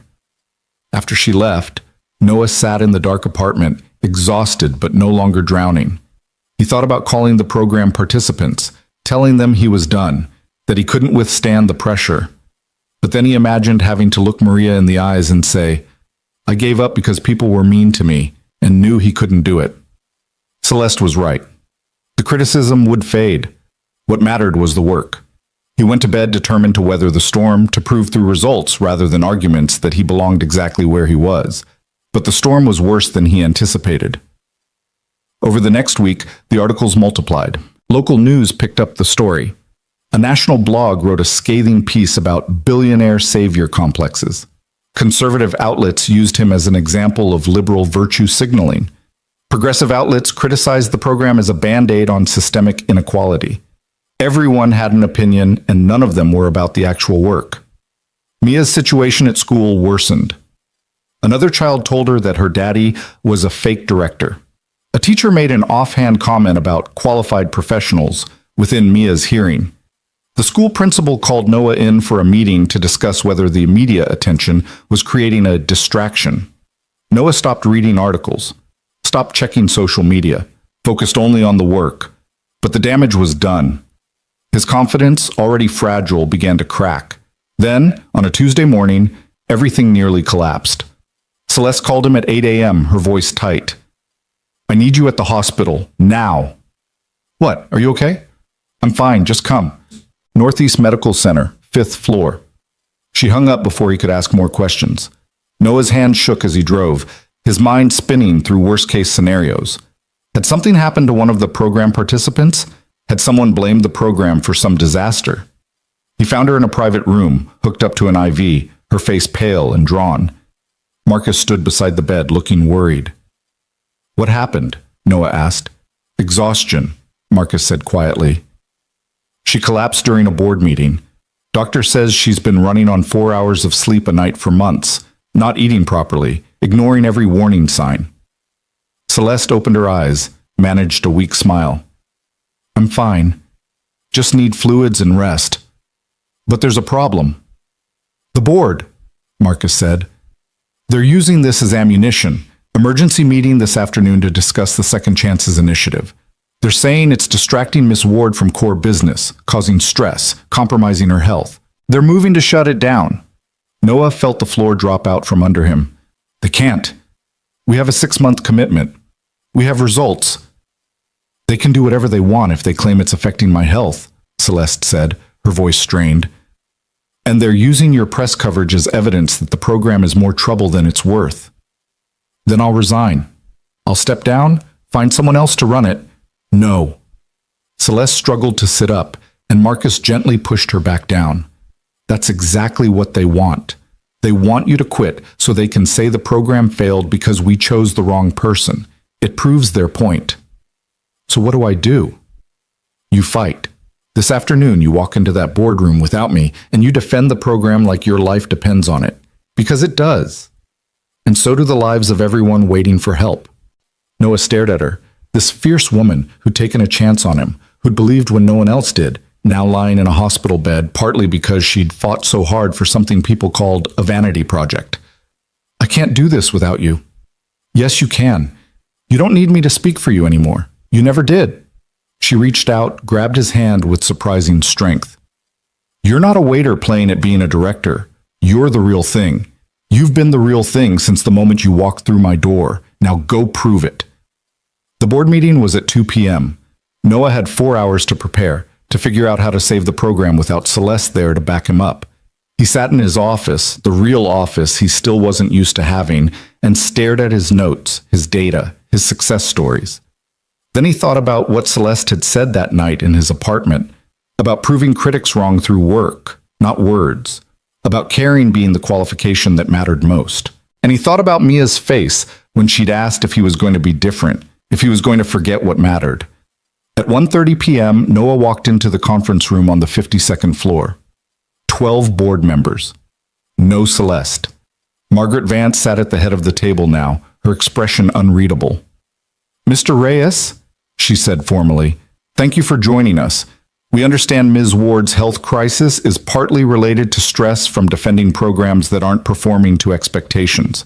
We're here to discuss whether the Second Chances initiative should continue." This was it. The moment everything could fall apart.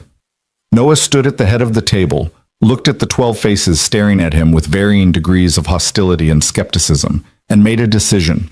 He told them the truth, not the sanitized version, not the version designed to please them, the raw, honest truth about what the program was and why it mattered.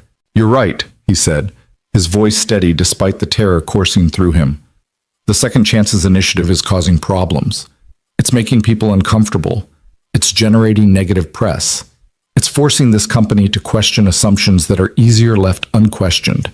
And if you shut it down today, your lives get simpler, your quarterly reports get cleaner, your public image gets safer. He paused, letting the words land. But here's what else happens. 300 people currently waiting for help go back to lives that are slowly killing them.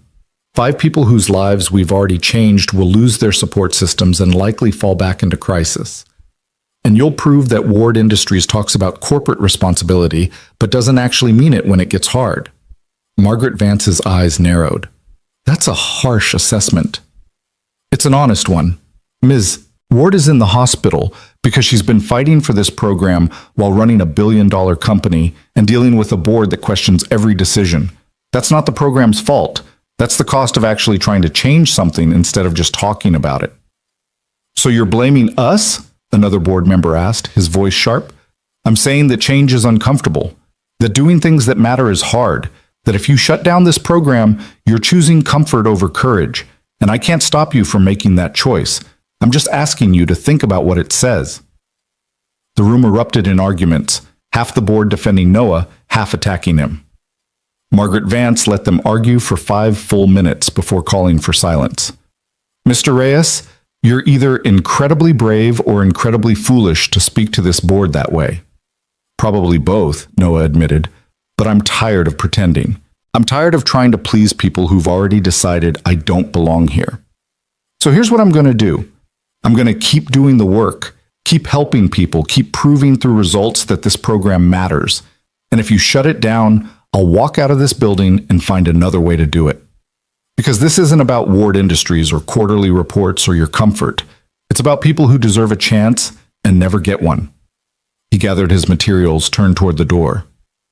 If you vote to continue the program, I'll be in my office. If you vote to shut it down, I'll clean out my desk and be gone by end of business. Either way, thank you for the opportunity. Then he walked out, leaving 12 stunned board members behind. He made it to his office before his legs gave out, sank into his chair, his heart pounding, his mind screaming that he'd just destroyed everything. That he'd let his pride and his anger and his exhaustion turn him into someone who just talked himself out of the best opportunity he'd ever had. His phone rang. Marcus. What the hell did you just do? Marcus's voice was somewhere between horrified and impressed. I have no idea. What's happening in there? They're arguing. I've never seen the board this divided. Margaret Vance looks like she's trying to decide whether to have you fired or promoted. Great. That's great. Noah, you need to understand, you just bet everything on that speech. If they vote yes, you're untouchable. If they vote no, you're done. Not just at Ward Industries. Word will spread. No company will touch you. I know. Was it worth it? Noah thought about Maria Santos, about Thomas Wright, about Mia sleeping peacefully with her butterfly book, about Celeste lying in a hospital bed, still fighting. Yeah, he said quietly. It was worth it. An hour later, Marcus appeared at his door. His expression was carefully neutral. The board took a vote. Noah's heart stopped. And? 7-5. The program continues. But there are conditions. What conditions? You report directly to Margaret Vance now instead of Celeste. Monthly progress reviews. If metrics slip, the program ends immediately. And you're on probation. One more incident like today's press coverage, one more controversy, and they reserve the right to remove you. It wasn't a win. It was a reprieve. A stay of execution with conditions attached. But it was enough. I'll take it, Noah said. One more thing. Margaret wants to see you now. Margaret Vance's office was on the same floor as Celeste's, but felt completely different. Where Celeste's space was modern and open, Margaret's was traditional and imposing. Dark wood, leather chairs, walls lined with awards and photographs of her shaking hands with presidents and industry titans. She gestured for Noah to sit, studied him for a long moment. That was either the dumbest or the smartest thing I've ever seen someone do in a board meeting, she said finally. I haven't decided which yet. Neither have I. You could have played it safe, apologized, promised to do better. Probably would have gotten the same result with less drama. Probably. So why didn't you? Noah met her eyes. Because I'm tired of apologizing for caring, for being qualified in ways that don't fit on a resume, for believing that people deserve dignity and support instead of judgment. If this board wants someone who will play politics and massage egos, they hired the wrong person. Margaret actually smiled. That's what I thought. That's why I voted yes. I don't like you, Mr. Reyes. You're arrogant for someone with so little experience, but you're also the only person in this entire company who seems to understand that our responsibility extends beyond shareholder returns. She stood, walked to her window overlooking the city. My father was a factory worker, died at 53 from exposure to chemicals his employer knew were dangerous, but didn't protect him from. I built my fortune partly on the settlement my family received, so I understand exactly what you're trying to do with this program. I also understand why it threatens people. Change always does. She turned back to face him. I'm going to be watching you, Noah, closely. Not because I think you'll fail, but because I think you might succeed, and success makes people nervous. Can you handle that pressure? I'll have to. Good. Because if you can pull this off, if you can actually make the Second Chances initiative work at scale, you'll change how this entire industry thinks about corporate responsibility. That's worth protecting, even if it costs me political capital to do it. Noah left her office feeling like he'd survived something that should have killed him. When he got home that night, Mia was still awake, sitting at the kitchen table with the butterfly book Celeste had given her. Daddy, did you know that when butterflies migrate, they travel in groups, and the older ones teach the younger ones the route? And then those butterflies teach the next generation, so the knowledge stays alive forever? Noah pulled her into his lap, overwhelmed by the metaphor. That's exactly what we're trying to do with the program, baby. Help people who then help other people, who help even more people. So the kindness keeps traveling forward. Like what Celeste did for you? Yeah. Like what Celeste did for me. Mia was quiet for a moment, then, are the mean people still being mean? Some of them, but we're going to keep going anyway, because helping people matters more than what mean people say. Mrs. Chen says mean people are just scared people wearing a costume. Noah smiled despite his exhaustion. Mrs. Chen is the wisest person I know. That night, Noah called Celeste from the hospital phone Marcus had given him the number for. She answered drowsily, the medication making her voice soft. Did they vote? They voted yes, 7-5. The program continues. He heard her exhale in relief. Thank God. I was worried they'd use my collapse as an excuse. They tried, but I convinced them otherwise. How? I stopped trying to be what they wanted and just told them the truth. It either worked, or I would have been cleaning out my desk tonight. Celeste laughed weakly. That's my influence rubbing off on you. Or maybe that was always who you were and you just needed permission to show it. Maybe. Celeste, thank you for believing, for fighting, for everything. Thank you for proving me right, for being exactly what I saw in that diner, for not letting them make you smaller. They talked for a few more minutes before the nurse came to check her vitals and Noah had to let her rest. As he hung up, he realized something fundamental had shifted. He'd stopped seeing himself through other people's doubt and started seeing himself through the eyes of the people he was actually helping.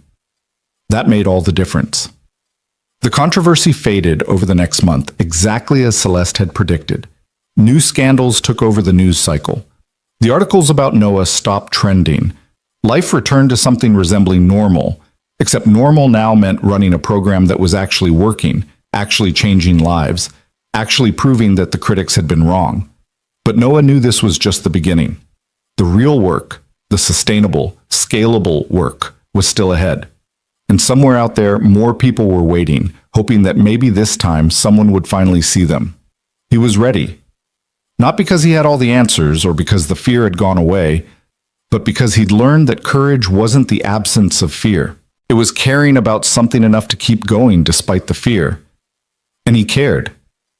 God, he cared. 6 months after that brutal board meeting, the Second Chances initiative had helped 147 people rebuild their lives. Not just helped, actually changed trajectories, created sustainable paths forward, proved that investment in human potential yielded returns that couldn't be measured only in quarterly reports. The numbers told one story: 96% retention rate, 83% of participants employed within 4 months, 71% reporting stable housing, 42 participants now serving as mentors to newer members of the program.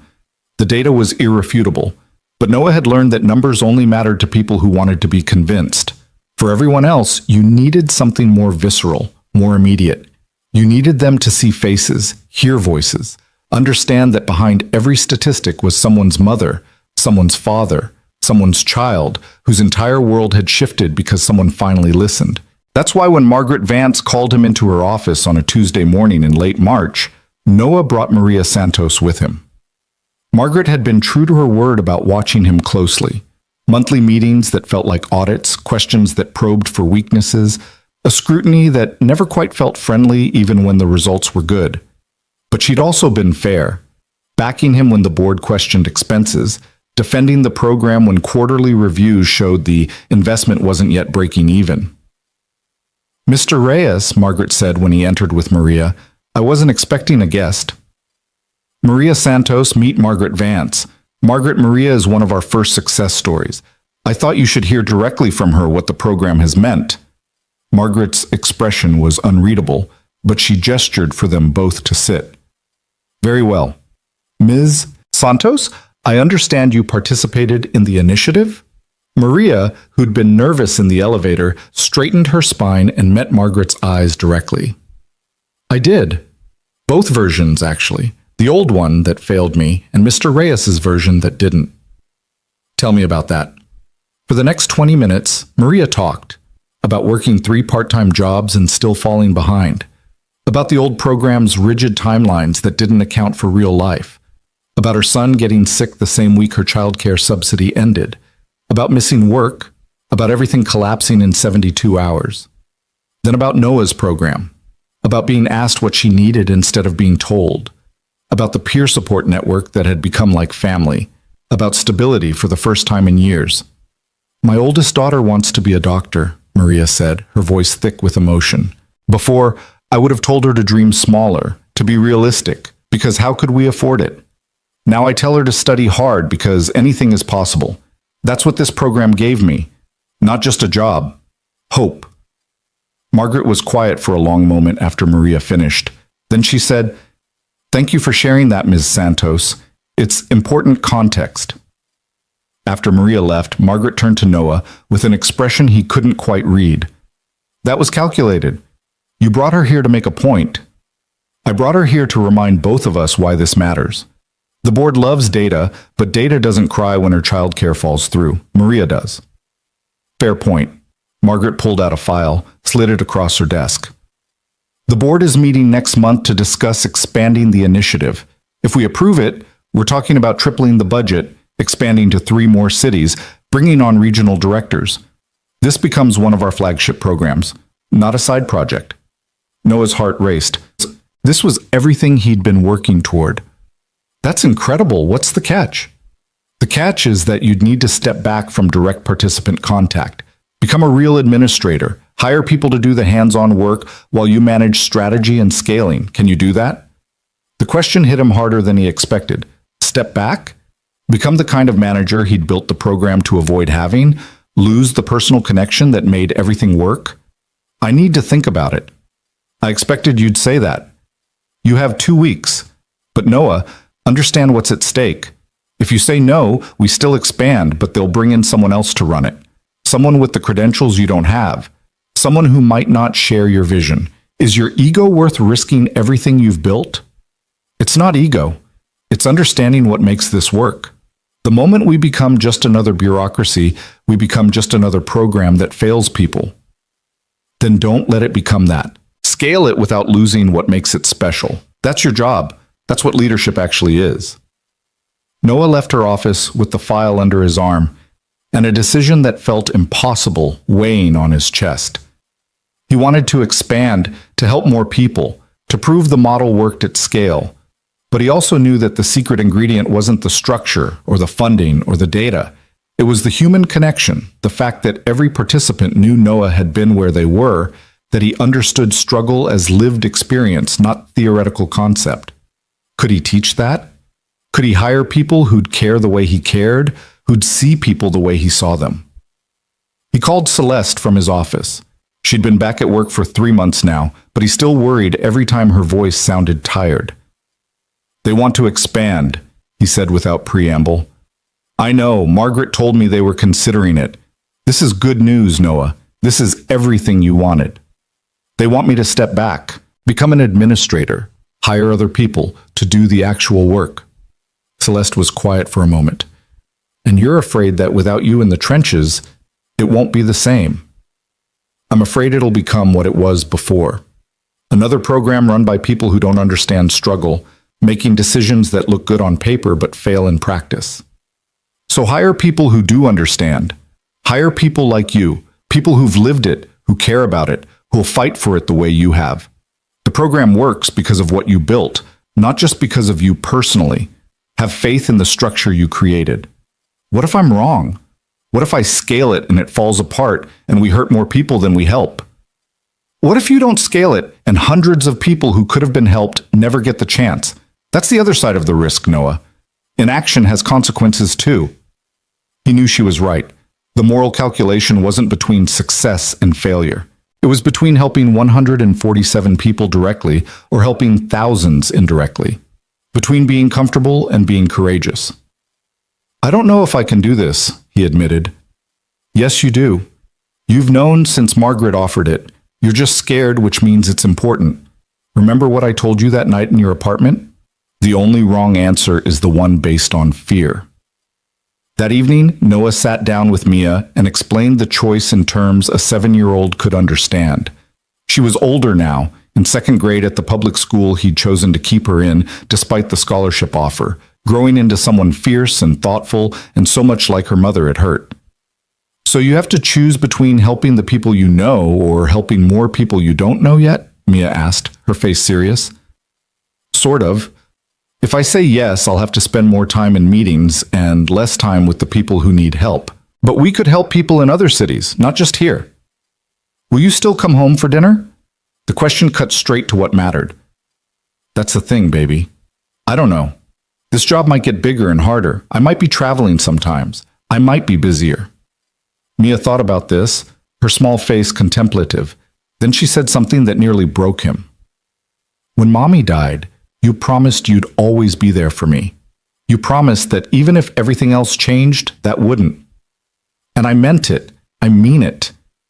Then maybe you should think about whether this new job lets you keep that promise. Because the people in other cities need help, but I need you, and maybe that's okay." Noah pulled her close, overwhelmed by her wisdom. "You're right. You're absolutely right. You come first. Always." "But Daddy?" Her voice was muffled against his chest. "You're teaching me that helping people matters. If you say no because you're scared, what does that teach me?" He had no answer for that.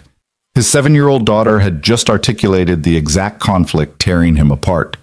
The next morning, he called his team together. All 15 of them now, from Patricia, who'd gone from hostile to his fiercest advocate, to Robert, whose data had proved the model worked, to the 3 peer counselors who'd been program participants before becoming staff members. "I need your honest opinion," Noah said, standing at the head of the conference table. "The board wants to expand. Triple the budget, 3 new cities, regional structure. But it means I'd have to step back from direct participant work and focus on administration. Should I do it?" The question hung in the air. Patricia spoke first. "You should do it. Not because we don't need you in the trenches, but because more people need this program than we can currently serve. Your guilt about not being directly involved is understandable, but ultimately selfish." Noah flinched at the word selfish, but Patricia wasn't done. "I was wrong about you when you started.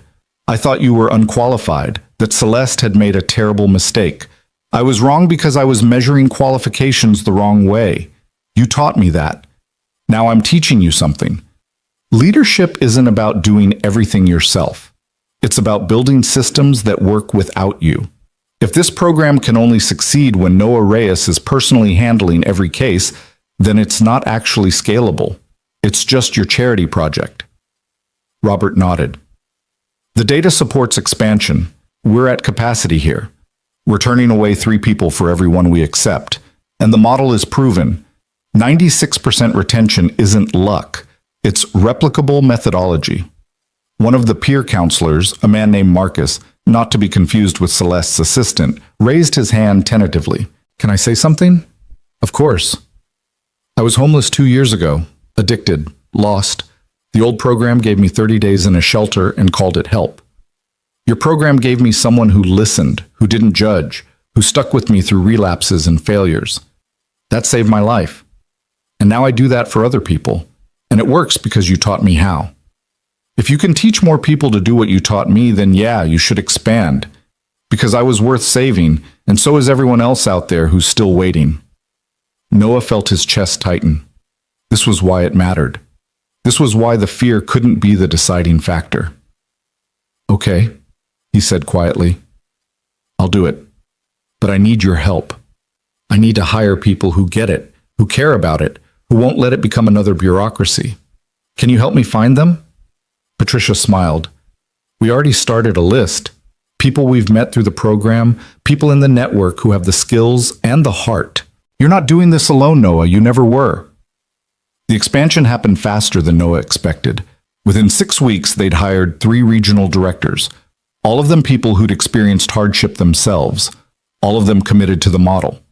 Within 3 months, satellite offices opened in Philadelphia, Boston, and Richmond. Within 6 months, the Second Chances Initiative was serving over 400 people across 4 cities with plans to expand further. And Noah was miserable. Not because the program wasn't working. The data was spectacular. Success rates remained high. Participant feedback was overwhelmingly positive. The media that had once mocked him now profiled the initiative as a model for corporate responsibility. Ward Industries' stock price increased partly on the strength of positive press about their social programs. No, Noah was miserable because Patricia had been right. Leadership meant administration. It meant conference calls and budget meetings and strategic planning sessions. It meant hiring and training and supervision. It meant spending 40 hours a week in meetings and maybe, if he was lucky, 2 hours actually talking to the people the program served. He was good at it. That was the worst part. He had a natural instinct for managing people, for building consensus, for making hard decisions. The program thrived under his leadership, but he was dying inside slowly, the same way he'd died at the warehouse and the diner, just in a nicer office with better pay. Mia noticed. Of course she noticed. She was Emily's daughter. You're sad again, she said one night in early December, almost a year exactly since that night at Old Maple Diner when everything had changed. They were decorating their Christmas tree, a real one, 7 feet tall, the kind he'd never imagined they could afford, but Noah's mind was somewhere else. I'm not sad, baby, just tired. Shh, you're sad the way you used to be sad when you worked at the diner, like you're going through the motions, but you're not really there. He wanted to deny it, but he'd promised to never lie to her. It's complicated. The program is doing amazing things. We're helping so many people, but I missed the part where I actually got to help them directly. Now I just manage the people who help them. So do both. What? Do both. Keep your important job, but also keep helping people, like how you still work one night at the diner even though you don't have to anymore. Noah had maintained 1 shift a week at Old Maple, more for himself than for the money. Pete had kept the job open partly out of loyalty, partly because Noah was now a regular customer who brought business contacts for meetings, but mostly because he understood that some people needed to stay connected to where they came from. That's different. That's 1 night a week. Then do that with the program. 1 day a week where you just help people instead of being the boss. You're allowed to do that, right? You're in charge. From the mouths of children came clarity that adults overcomplicated. It was so simple. So obvious. Why hadn't he thought of it? The next morning, Noah revised his schedule. Every Friday, he blocked out the entire day. No meetings, no administrative work, just direct participant contact. Intake interviews, progress check-ins, mentor sessions. The work that had made him come alive in the first place. Margaret pushed back immediately. That's not efficient. We hire case managers for that. The case managers are excellent, but I need this. Not for the program. For me. 1 day a week where I remember why this matters. That's indulgent. That's sustainable. You want me to lead this for years, not burn out in 2. This is how I stay connected, stay passionate, stay effective the other 4 days when I'm doing administrative work. Margaret studied him for a long moment. Then, surprisingly, she nodded. Fine, but your administrative work better not suffer. It didn't. If anything, Noah's work improved. The one day a week in the trenches reminded him what they were building toward, kept him grounded in reality instead of abstraction, gave him stories to tell when he was pitching the board for more funding or defending the budget to skeptical executives. And on one particular Friday in February, it gave him something else entirely. The intake appointment was scheduled for 2 p.m. A man named David Chen, 41, former restaurant owner whose business had failed during the pandemic. The name didn't register until Noah looked up from the paperwork and recognized the face. It was the David Chen who'd loaned him $500 7 years ago when Noah was newly widowed and drowning, when Emily's medical bills had wiped them out and Noah needed a security deposit for the apartment. David had been a customer at a different diner where Noah had worked before Old Maple, had overheard Noah's desperate phone call trying to find a place to live, had written a check without being asked. Pay it forward someday, David had said. That's all I ask. Noah had paid him back within 6 months, working extra shifts, skipping meals. But he'd never forgotten the kindness, the fact that someone had helped without judgment or expectation. Now David sat across from him, older, grayer, wearing the same defeated expression Noah remembered from his own mirror 7 years ago. Mr. Chen, Noah said softly, I don't know if you remember me. David looked up, studied Noah's face, and slowly recognition dawned. Noah? Noah Reyes?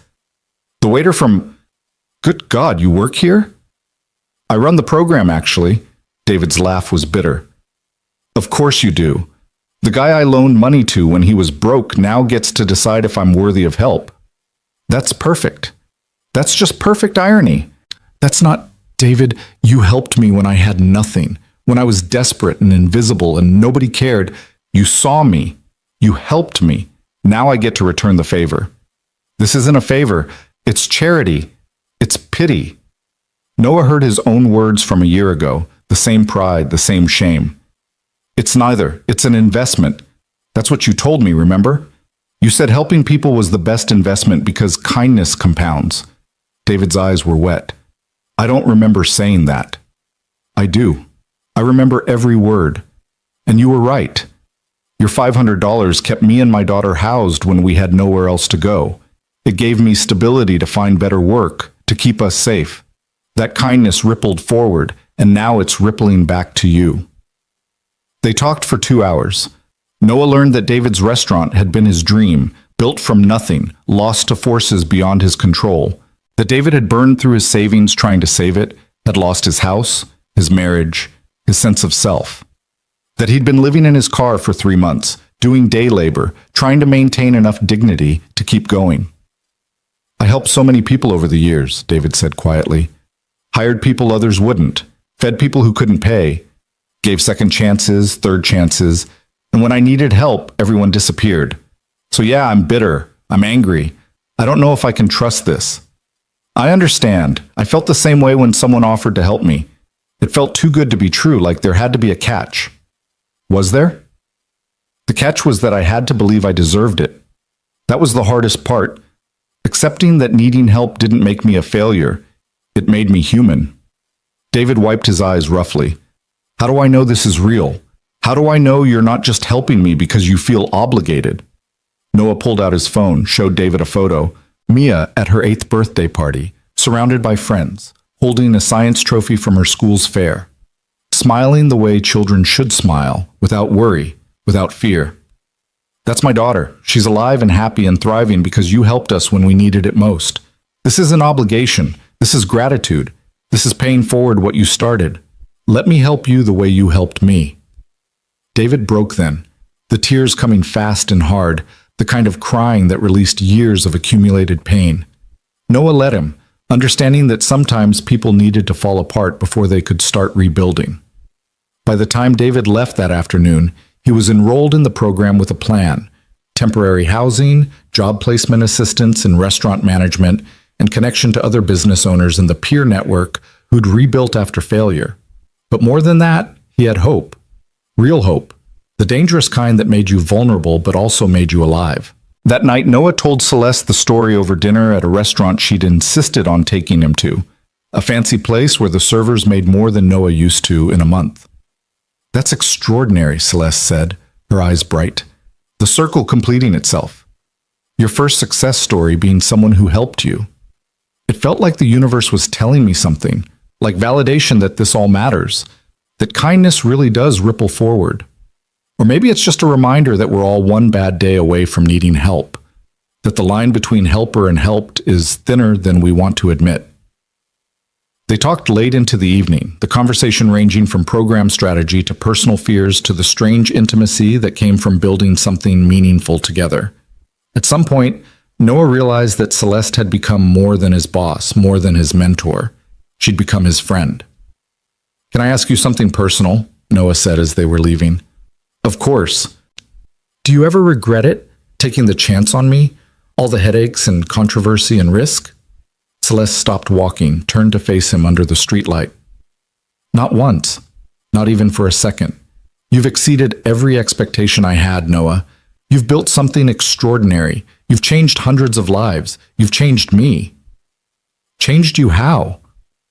"You reminded me why I do this, why I fight the board, why I push for programs that aren't immediately profitable, why I risk my reputation on long-shot investments in human potential. I'd gotten cynical. You made me hopeful again. I'm not that special." "Yes, you are. You just don't see it yet. But you will. Eventually, you'll understand that the waiter who remembered names was always the director you became. You didn't change. You just finally got a platform that matched your capabilities." Noah didn't know what to say to that, so he just said, "Thank you for everything. Thank you for proving me right. Best decision I ever made." But 3 weeks later, everything nearly fell apart. Celeste collapsed again. This time more serious. This time the doctors found something the first collapse had masked, a heart condition, genetic, progressive, treatable, but not curable. She needed surgery, needed months of recovery, needed to step back from the company entirely for at least 6 months. The board moved immediately to capitalize on her absence. Emergency meeting, whispered conversations, barely concealed ambition. They wanted to restructure, to install a new CEO, to push Celeste out while she was vulnerable. And the Second Chances initiative was first on their list of programs to cut. Margaret called Noah into her office the day after Celeste went on medical leave. Her expression was grim. "They're going to kill the program," she said without preamble. "The faction that's always opposed it sees this as their chance. They're arguing that without Celeste's protection, the initiative is unsustainable, too expensive, too risky. But the results don't matter to them. This isn't about data, it's about power. Celeste's enemies want to dismantle everything she built, and your program is the most visible symbol of her leadership." Noah felt the familiar terror rising. "What do I do?" "You fight. The board meeting is Thursday. You'll have 15 minutes to make your case, but Noah, understand, they've already made up their minds. The votes are there to shut it down unless you can change at least 3 people's opinions. That's nearly impossible." "So you're saying it's over?" Margaret's expression was fierce. "I'm saying the odds are terrible, but I've seen you beat terrible odds before. That speech you gave when you walked out of the boardroom, that's what changed my mind. So do that again. Make them see what I see. Make them understand what's at stake." Noah spent the next 3 days preparing. He gathered every story, every data point, every piece of evidence that the program worked. He called participants, asked them to write testimonials. He created a presentation that was part spreadsheet, part moral argument, part desperate plea. But he also knew Margaret was right. This wasn't really about evidence. It was about politics. It was about powerful people using Celeste's illness as an opportunity to reshape the company in their image. Wednesday night, Noah couldn't sleep. He sat in his apartment, a nicer apartment now, 2 bedrooms, in a better neighborhood, everything the job had made possible, and thought about what he'd say tomorrow. How do you convince people who've already decided? How do you make them care about something they've chosen not to care about? Mia found him at 2 a.m., still sitting in the dark. "Can't sleep?" she asked, climbing into his lap even though she was getting too big for it. "Big meeting tomorrow. Important one." "The one where they might close your program?" He tried to shield her from the stress, but she was too perceptive. Yeah, that one. What are you going to tell them? I don't know yet. I have all this data, all these stories, but I don't think they care. I think they've already decided. Mia was quiet for a moment, then said something that cut through all his anxiety. When Mommy died, you told me that sometimes the only thing we can control is whether we tell the truth. That even if the truth doesn't change anything, we still have to say it because that's what brave people do. Noah's throat tightened. He had said that the day after Emily's funeral when Mia asked if Daddy could bring Mommy back. You're right. You're absolutely right. Then just tell them the truth tomorrow, not the version that makes them happy. The real truth. If they still vote no, at least you didn't lie to make them comfortable. From his 8-year-old daughter came the clarity he'd been missing. He didn't need to convince them. He just needed to tell the truth and let the chips fall where they may. Thursday morning, Noah walked into that boardroom for the 3rd time in a year. 12 faces, most of them hostile. Margaret at the head of the table, her expression carefully neutral.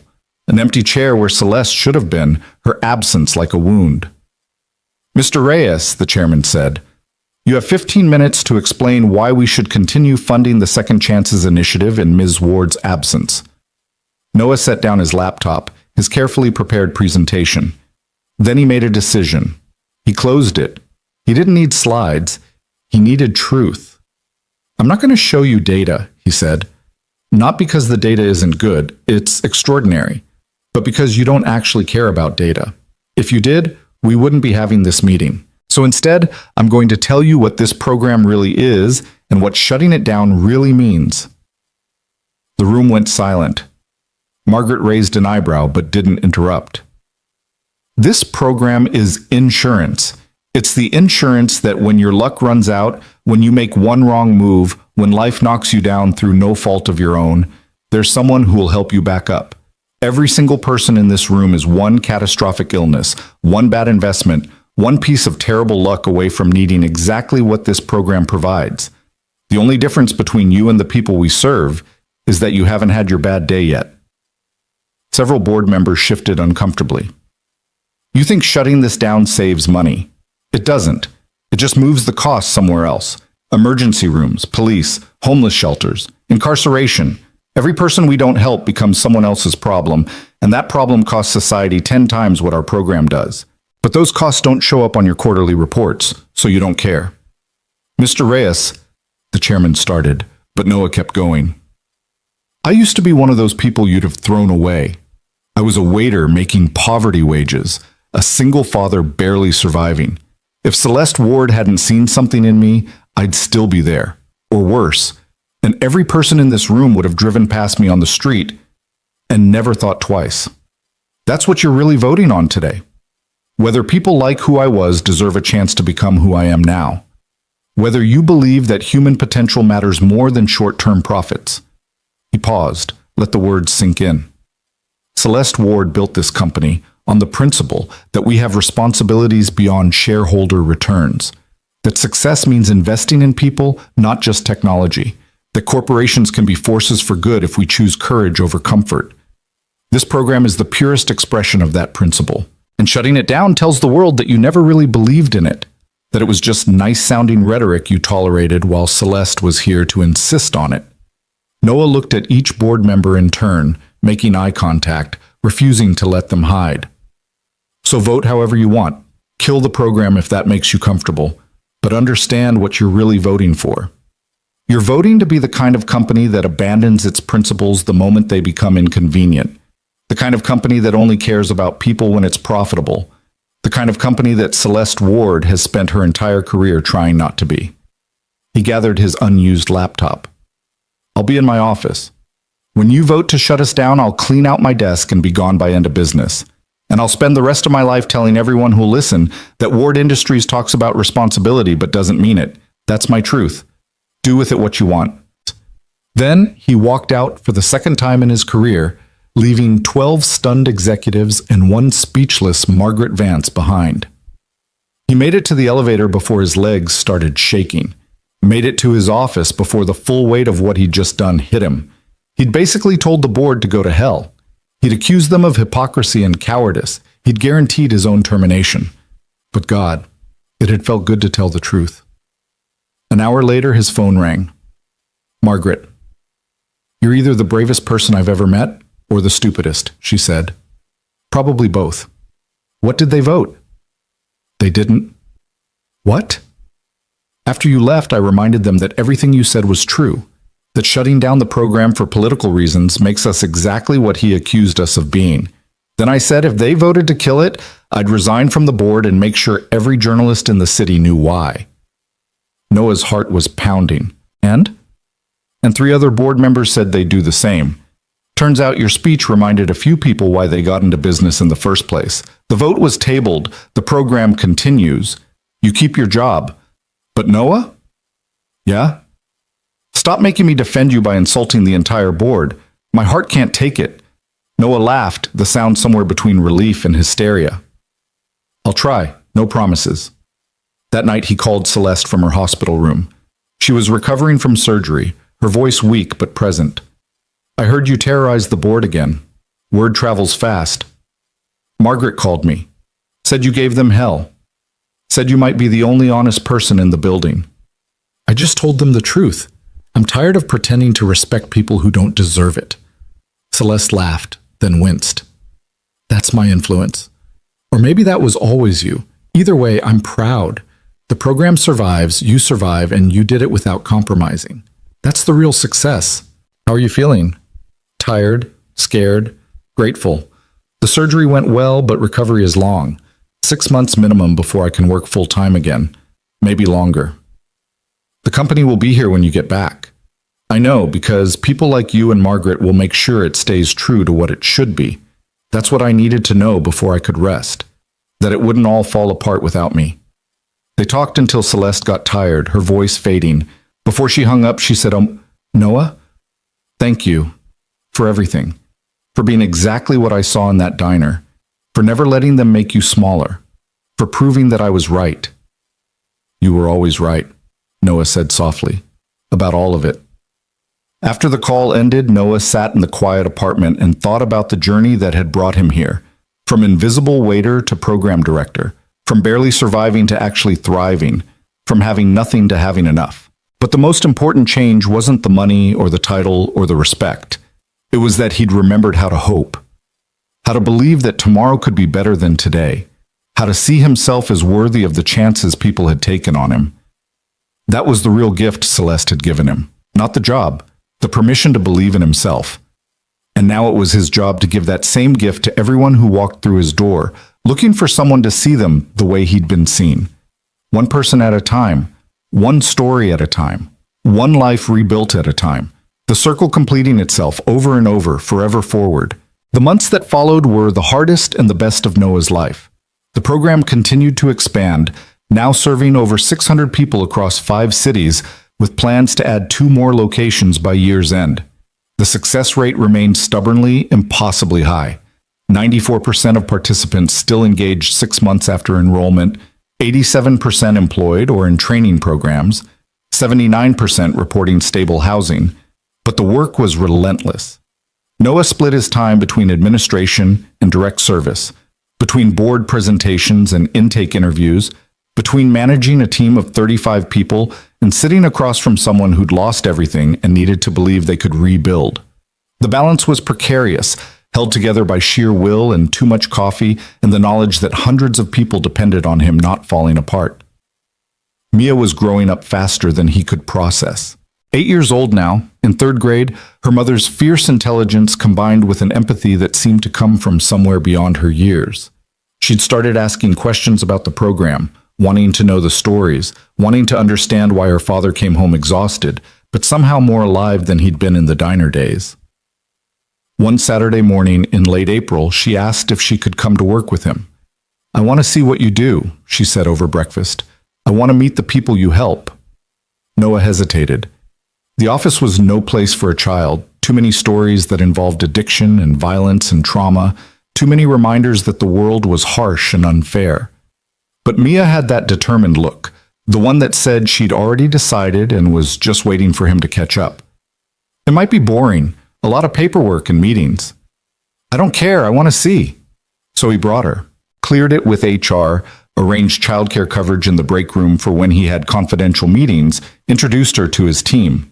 Patricia immediately adopted her, showing her the database systems and explaining in age-appropriate terms how they tracked participant progress. Robert taught her about data visualization, letting her create colorful charts from anonymized success metrics. But the moment that changed everything came when David Chen stopped by for his 6-month check-in. David had transformed over those months. The defeated man who'd sat in Noah's office in February was gone, replaced by someone who stood straighter, smiled easier, carried himself with the quiet confidence of someone who'd survived the worst and come out whole. He'd found work as a restaurant consultant, helping other owners avoid the mistakes that had cost him everything. He'd reconnected with his daughter, who he hadn't spoken to in 3 years. He'd started rebuilding slowly, carefully, sustainably. "Noah," David said warmly, then noticed Mia sitting in the corner with a book. "And who's this?" "This is my daughter, Mia. Mia, this is Mr. Chen. He's one of the people in our program." Mia looked up, studied David with that intense gaze children had when they were figuring something out. "Are you the one who helped my dad a long time ago?" David's eyes widened. "You told her?" "She knows the important stories." Mia stood, walked over to David with the kind of seriousness that would have been funny if it weren't so earnest. "Thank you for helping my dad when he needed it. He says you're the reason we had a home." David's eyes filled with tears. He knelt down to Mia's level. "Your dad helped me too, when I needed it. That's how it works. People help each other, and the help keeps going around in circles." "Like butterflies," Mia said. "What?" "Butterflies migrate in groups, and the older ones teach the younger ones the route.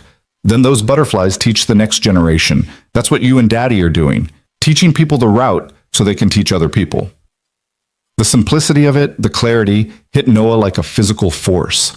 That was exactly what they were doing, not just helping individuals, but creating a knowledge transfer system where people who'd survived taught others how to survive, who taught others, in an endless chain of past-forward wisdom.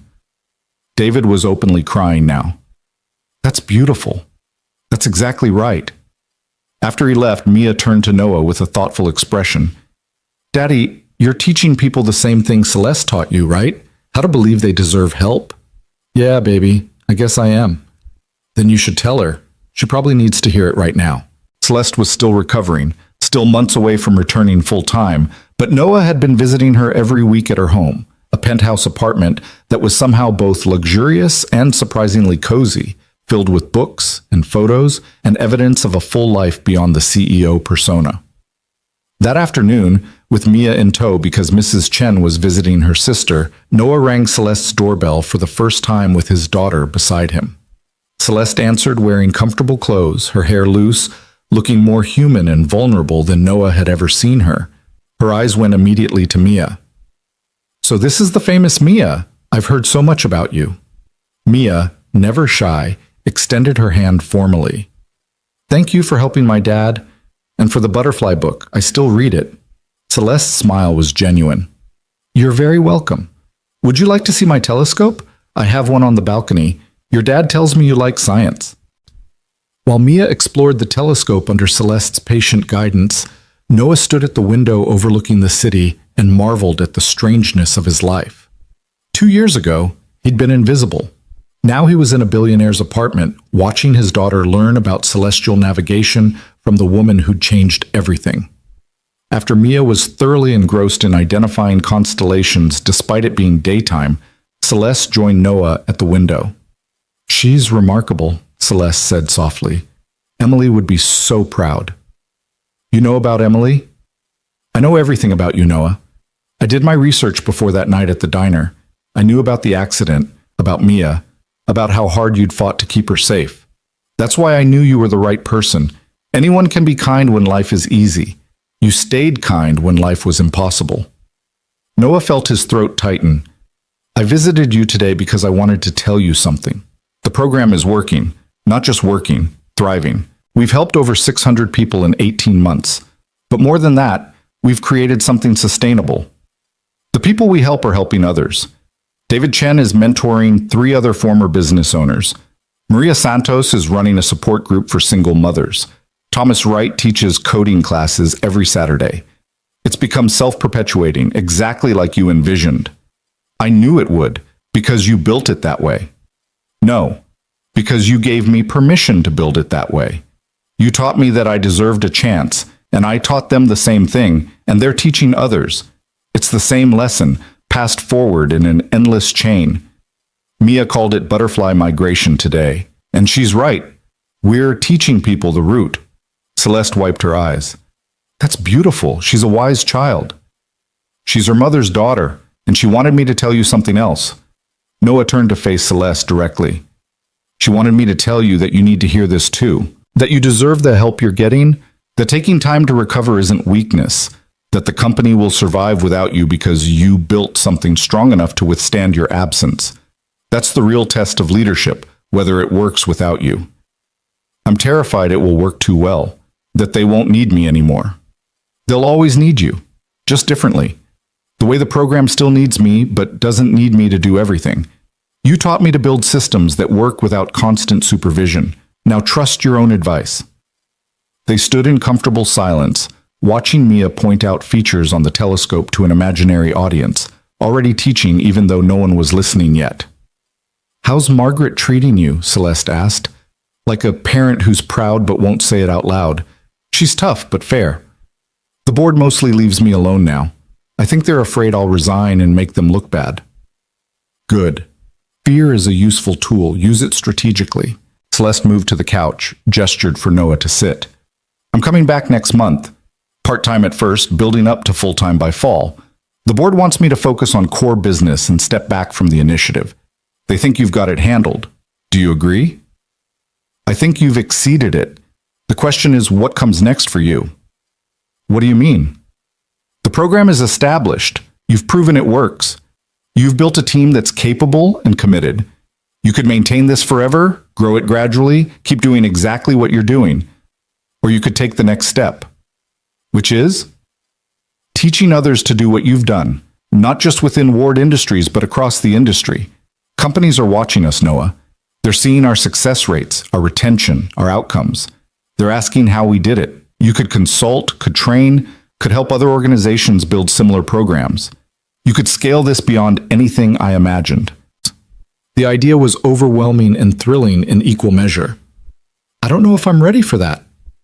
You weren't ready to be director either. You did it anyway. That's who you are. Someone who does the hard thing because it matters, not because it's comfortable. Before Noah could respond, Mia came running back into the room. Celeste says there's a comet coming next month. Can we watch it together? The three of us? Noah looked at Celeste, who smiled. I'd like that very much. The comet viewing became a regular thing. Once a month, Noah and Mia would visit Celeste's apartment, and they'd spend evenings on the balcony looking at stars while Mia asked impossible questions, and the two adults who'd changed each other's lives talked about everything and nothing. It was during one of those evenings in June that Celeste made an announcement. I've been thinking about succession planning, she said, while Mia was absorbed in sketching constellations. Not because I'm going anywhere soon, but because my health scare taught me that assumptions about tomorrow are dangerous. Makes sense. I want to create an endowment, separate from Ward Industries but funded by it. The Second Chances Foundation. Its sole purpose would be to fund programs like ours, to train other directors, to spread the model. I want you to run it. Noah nearly dropped his coffee. What? Not immediately, not even soon, but eventually. You'd still oversee our program, but you'd also build the infrastructure to help others create their own. Training programs, consulting, grants, research. Everything needed to make this approach standard practice instead of an exception. That's enormous. That's necessary. Right now, everything depends on you. If you get hit by a bus tomorrow, the program might survive, but the vision dies with you. This way, we preserve what you've built and multiply it. We turn one success story into 100. I need to think about it. Of course. But Noah, understand what I'm offering. Not just more work, though it will be that, but real influence. The ability to change how an entire industry thinks about corporate responsibility. That's rare. That matters. Over the next few months, as Celeste gradually returned to work, and the Second Chances initiative continued to grow, Noah thought about the foundation, about what it would mean to step into that larger role, about whether he was ready to become the kind of leader who influenced industry-wide change instead of just running one excellent program. The decision became clear on a rainy night in September, almost 2 years to the day since that evening at Old Maple Diner. Noah had maintained his one-night-a-week shift at the diner, more ritual than necessity now. Pete had sold the place 6 months ago to a young couple who kept the name and most of the staff, who treated Noah like a mascot more than an employee, but didn't mind him coming into work the late shift occasionally. On this particular Tuesday, Noah was working the floor when a woman walked in around 11 p.m. She sat alone at a booth, ordered coffee and pie, barely touched either. She looked exhausted in a way Noah recognized, the exhaustion of someone working 3 jobs, juggling impossible responsibilities, trying to hold everything together with fraying rope and desperate hope. Noah refilled her coffee without being asked. "Everything okay?" She looked up with surprised eyes, as if she'd forgotten other people could see her. "Just tired. Long day." "I get that. I've had a few of those." She smiled weakly. "I'm sure you have. Can I get the check?" Noah brought it. She paid exact change, no tip. He understood. He'd been there. Money so tight that every dollar had a predetermined purpose. No room for generosity, even when you wanted to show it. After she left, Noah cleared the table and found something underneath her plate. A napkin with a note scribbled in exhausted handwriting. "Thank you for being kind when I felt invisible. You have no idea what that meant tonight."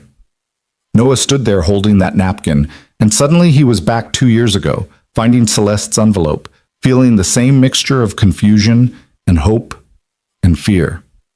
The circle completing itself again, but this time with him in Celeste's role, the one offering kindness without expecting anything back. He pulled out his phone, typed a message to the number the woman had left on the check for the receipt. "My name is Noah Reyes. I run a program that helps people who are struggling. If you're interested, call me tomorrow. If not, that's okay too. Either way, I see you. You're not invisible." Then he finished his shift, drove home, and found Mia still awake despite it being past midnight. "Couldn't sleep?" he asked. "I was waiting for you. I wanted to hear about your shift." He told her about the woman, about the napkin, about sending the message. Mia listened with that intense focus she had, processing, understanding things beyond her years. "Are you going to help her?" she asked. "If she calls, yes. If she doesn't, I'll respect that too. Sometimes people need time to believe they deserve help. Like you did. Like I did." Mia was quiet for a moment, then said something that crystallized everything Noah had been wrestling with. "Daddy, remember when I asked if you were going to be different when you got the new job?" "I remember. You're not different. You're just more you.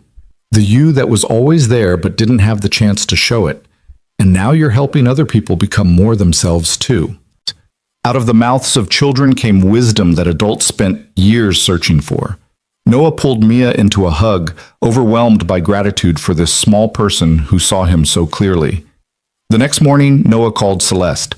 "I'll do it. The foundation. I'll run it. Not because I'm ready, but because it's what needs to happen next.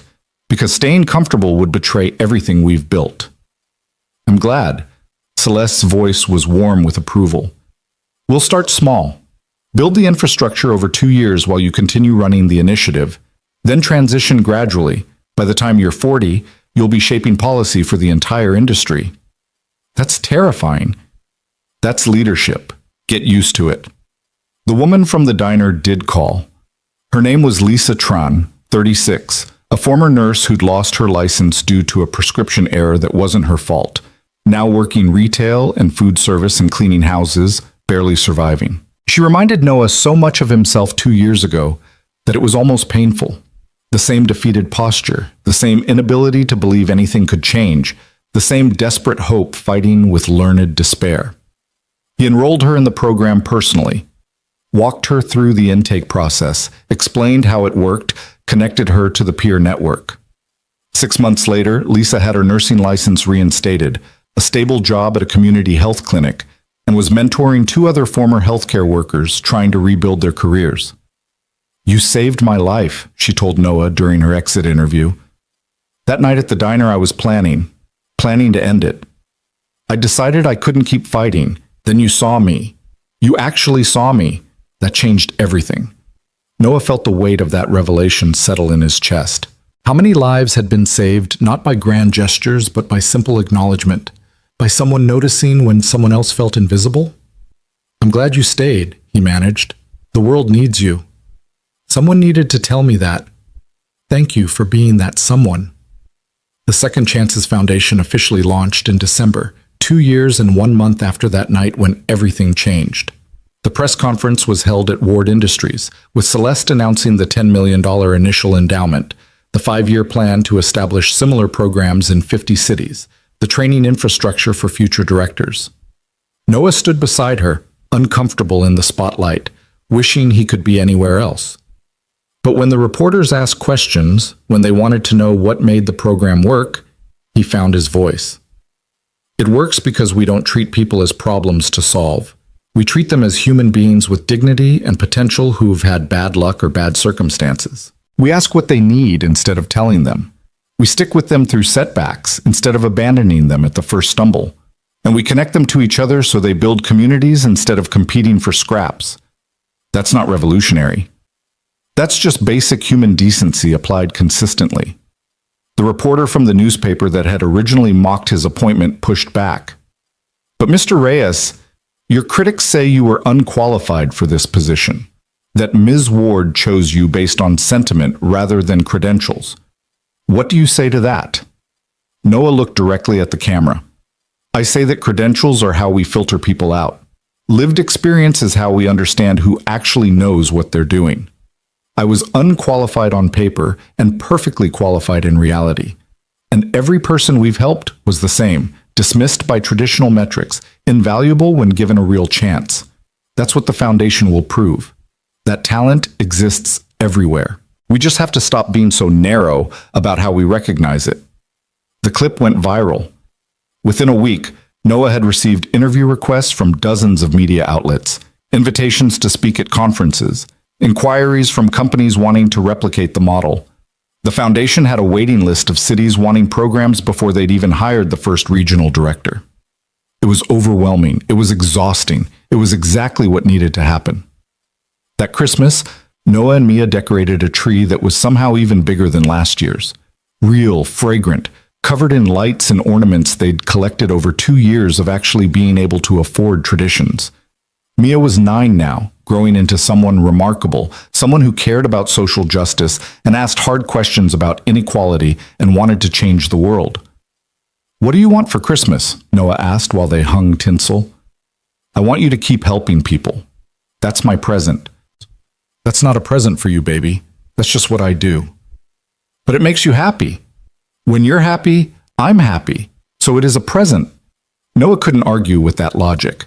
So instead, he just held her, this wise, small person who'd survived so much and somehow come through it with her capacity for love intact. On Christmas Eve, there was a knock at the door. Noah opened it to find Celeste standing there with bags of Chinese takeout and a wrapped present. I know you probably have plans, but I wanted to stop by, bring gifts. You didn't have to do that. I wanted to. Can I come in? They ate dinner together, the 3 of them, talking and laughing and feeling like something Noah couldn't quite name. Not a replacement for the family he'd lost, but maybe the beginning of a new kind of family, chosen rather than given, built on shared purpose and mutual respect. After Mia went to bed, Celeste handed Noah an envelope. Not a contract this time. A Christmas card with a handwritten note inside. 2 years ago, I walked into a diner looking for someone. I found you. You've exceeded every hope I had, Noah. You've built something extraordinary. You've changed hundreds of lives. You've changed mine. Thank you for proving that my instincts were right. Thank you for being brave enough to say yes when every reasonable person would have said no. Thank you for reminding me why this all matters. Merry Christmas. C.W. Noah's eyes blurred. Thank you for seeing me, for taking the chance. Thank you for being worth the chance. The years that followed were a blur of growth and challenge and slow, steady success. The foundation expanded to 30 cities by year 3, 50 by year 5. The model was replicated by other companies, adapted and improved, becoming industry standard rather than exception. Noah became a recognized name in corporate philanthropy, speaking at conferences, advising policymakers, training the next generation of program directors. But he never forgot where he came from. He maintained that one shift a week at the diner until Pete retired and the new owners finally convinced him they didn't need the help. He kept his Friday personal contact day, refusing to become so administrative that he lost touch with the actual work. He brought Mia to the office regularly, letting her see firsthand what it meant to build something that mattered. And once a month, without fail, he had dinner with the people who'd been there from the beginning. Maria Santos, now running her own program for single parents. Thomas Wright, teaching coding at a community college. David Chen, who'd opened a new restaurant, smaller, sustainable, successful. Marcus from the peer counseling team, 5 years sober and studying to become a therapist. They called themselves the First Circle, the original participants who'd proven the model worked. They stayed connected not out of obligation, but out of genuine friendship, born from shared struggle and mutual support. On a Tuesday evening in November, 5 years after everything began, Noah walked into Old Maple Diner for the last time. The new owners were selling, the building being torn down to make room for condos. It felt right somehow that Noah should be there for the closing, that he should say goodbye to the place where his life had changed. He sat in the same booth where Celeste had sat that night, ordered the same pie he'd served her, let himself remember what it felt like to be invisible and desperate and one bad day from collapse. His phone buzzed, a text from an unknown number. Mr. Reyes, I saw you speak at the conference last week. Your story gave me courage to apply to your program. Thank you for sharing it. Noah smiled. The circle expanding, rippling outward, touching people he'd never meet, creating change he'd never directly see. Another text, this one from Mia. Daddy, don't forget I have my science fair tomorrow. You promised you'd be there. Wouldn't miss it for the world, he typed back. I'm always there for the important things. And he meant it. Because the true measure of success wasn't the programs launched or the lives changed or the recognition earned. It was whether he'd kept his promises to the people who mattered. Whether Mia grew up knowing her father was present, engaged, invested in her life. Whether the people who'd taken chances on him knew those chances had been worth it. As Noah finished his pie and prepared to leave the diner for the last time, he saw his reflection in the window. Not the exhausted, defeated man who'd worked here 5 years ago, but someone who'd grown into his potential, who'd earned his place, who'd proved that the critics had been wrong about everything that actually mattered. He left a $100 tip for the staff, far more than the meal cost, because he remembered what generous tips had meant when he was the one serving. Then he walked out into the November night, the air cold and sharp and full of possibility. The Honda had been replaced by a reliable sedan. The apartment had been upgraded to a house with a yard where Mia could play. The funeral suit had been joined by a professional wardrobe, but the most important changes weren't visible. They were internal. They were about believing he deserved good things, about understanding that needing help didn't make him weak, about knowing that his worth wasn't determined by his worst days. Noah drove home through streets he knew by heart, past the community center where the program was based, past the park where he and Mia spent Saturday afternoons, past all the landmarks of a life rebuilt from ruins. Mia was waiting when he got home. Her science project spread across the kitchen table, something involving plant growth and water quality, ambitious and thoughtful, and likely to win awards because she'd inherited her mother's brilliance. How was the diner? She asked. Sad, but good. Everything ends eventually. The important thing is what you build during the time you have. Deep thoughts, Dad. I have my moments. He sat beside her, examined her project. This looks amazing. Tell me about it. And she did, her voice animated and passionate, explaining her hypothesis and methodology and findings with the confidence of someone who'd never been taught to doubt her intelligence or potential. Watching her, Noah realized this was the real success, not the program or the foundation or the recognition.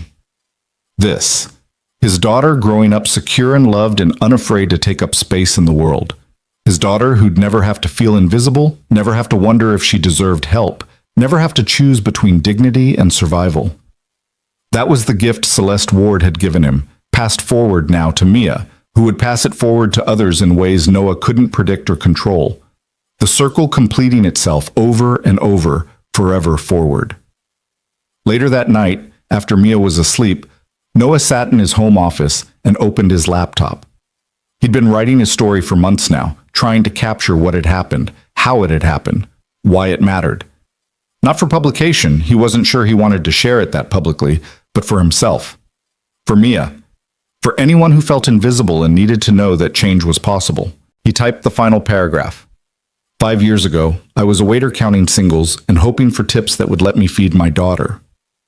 Today, I run a foundation that's changed thousands of lives. The distance between those two people seems impossible, but it was crossed one step at a time, one choice at a time, one act of courage at a time. The woman who left me a $0 tip changed everything, not with money, but with recognition. She saw me. That's all any of us really need, someone who sees us, believes in us, gives us a chance to prove what we're capable of. Some tips change nights. Others change lifetimes. Mine changed everything, and now I spend every day trying to do the same for others, passing forward the gift of being seen. The circle never ends. It just keeps expanding, rippling outward, touching lives I'll never know, creating change I'll never directly witness. That's the real legacy. Not what I accomplished, but what everyone I helped will accomplish. Not my success, but their potential unleashed. That's worth every hard day, every moment of doubt, every time I wanted to quit but kept going anyway. Because some things matter more than comfort. Some things are worth fighting for. People are worth fighting for. Always. He saved the document, closed his laptop, and sat in the quiet house thinking about tomorrow. About Mia's science fair, about the foundation board meeting next week, about the 20 new cities requesting programs, about all the work left to do and all the lives left to change. It was overwhelming. It was beautiful. It was exactly where he was supposed to be. His phone buzzed one more time. A text from Celeste. Dinner next week? I want to hear about the expansion plans. And Celeste Jr. sends her love. Noah smiled. Celeste had adopted a daughter 8 months ago, a 6-year-old named Celeste Jr., who everyone called CJ, who Celeste was raising the same way Noah raised Mia, with love and security and the certainty that she deserved every good thing. The two girls had become inseparable, two kids who'd started life with loss and were being given second chances by parents who understood what second chances meant. Absolutely, Noah typed back. Same restaurant where this all started? Perfect. Full circle. Full circle indeed. Noah turned off the lights, checked on Mia one last time. She was sleeping peacefully, her science project notes scattered across her nightstand, her butterfly book still on the shelf, and climbed into bed. Tomorrow would bring new challenges, new people needing help, new stories of struggle and resilience and hope. But tonight he could rest. Tonight he could feel satisfied that the work was good, the impact was real, the circle was expanding. Some tips changed nights. His had changed a lifetime. And every day he worked to change others, one person at a time, one story at a time, one act of recognition at a time. The circle completing itself over and over, forever forward. And that was enough. That was everything. The end.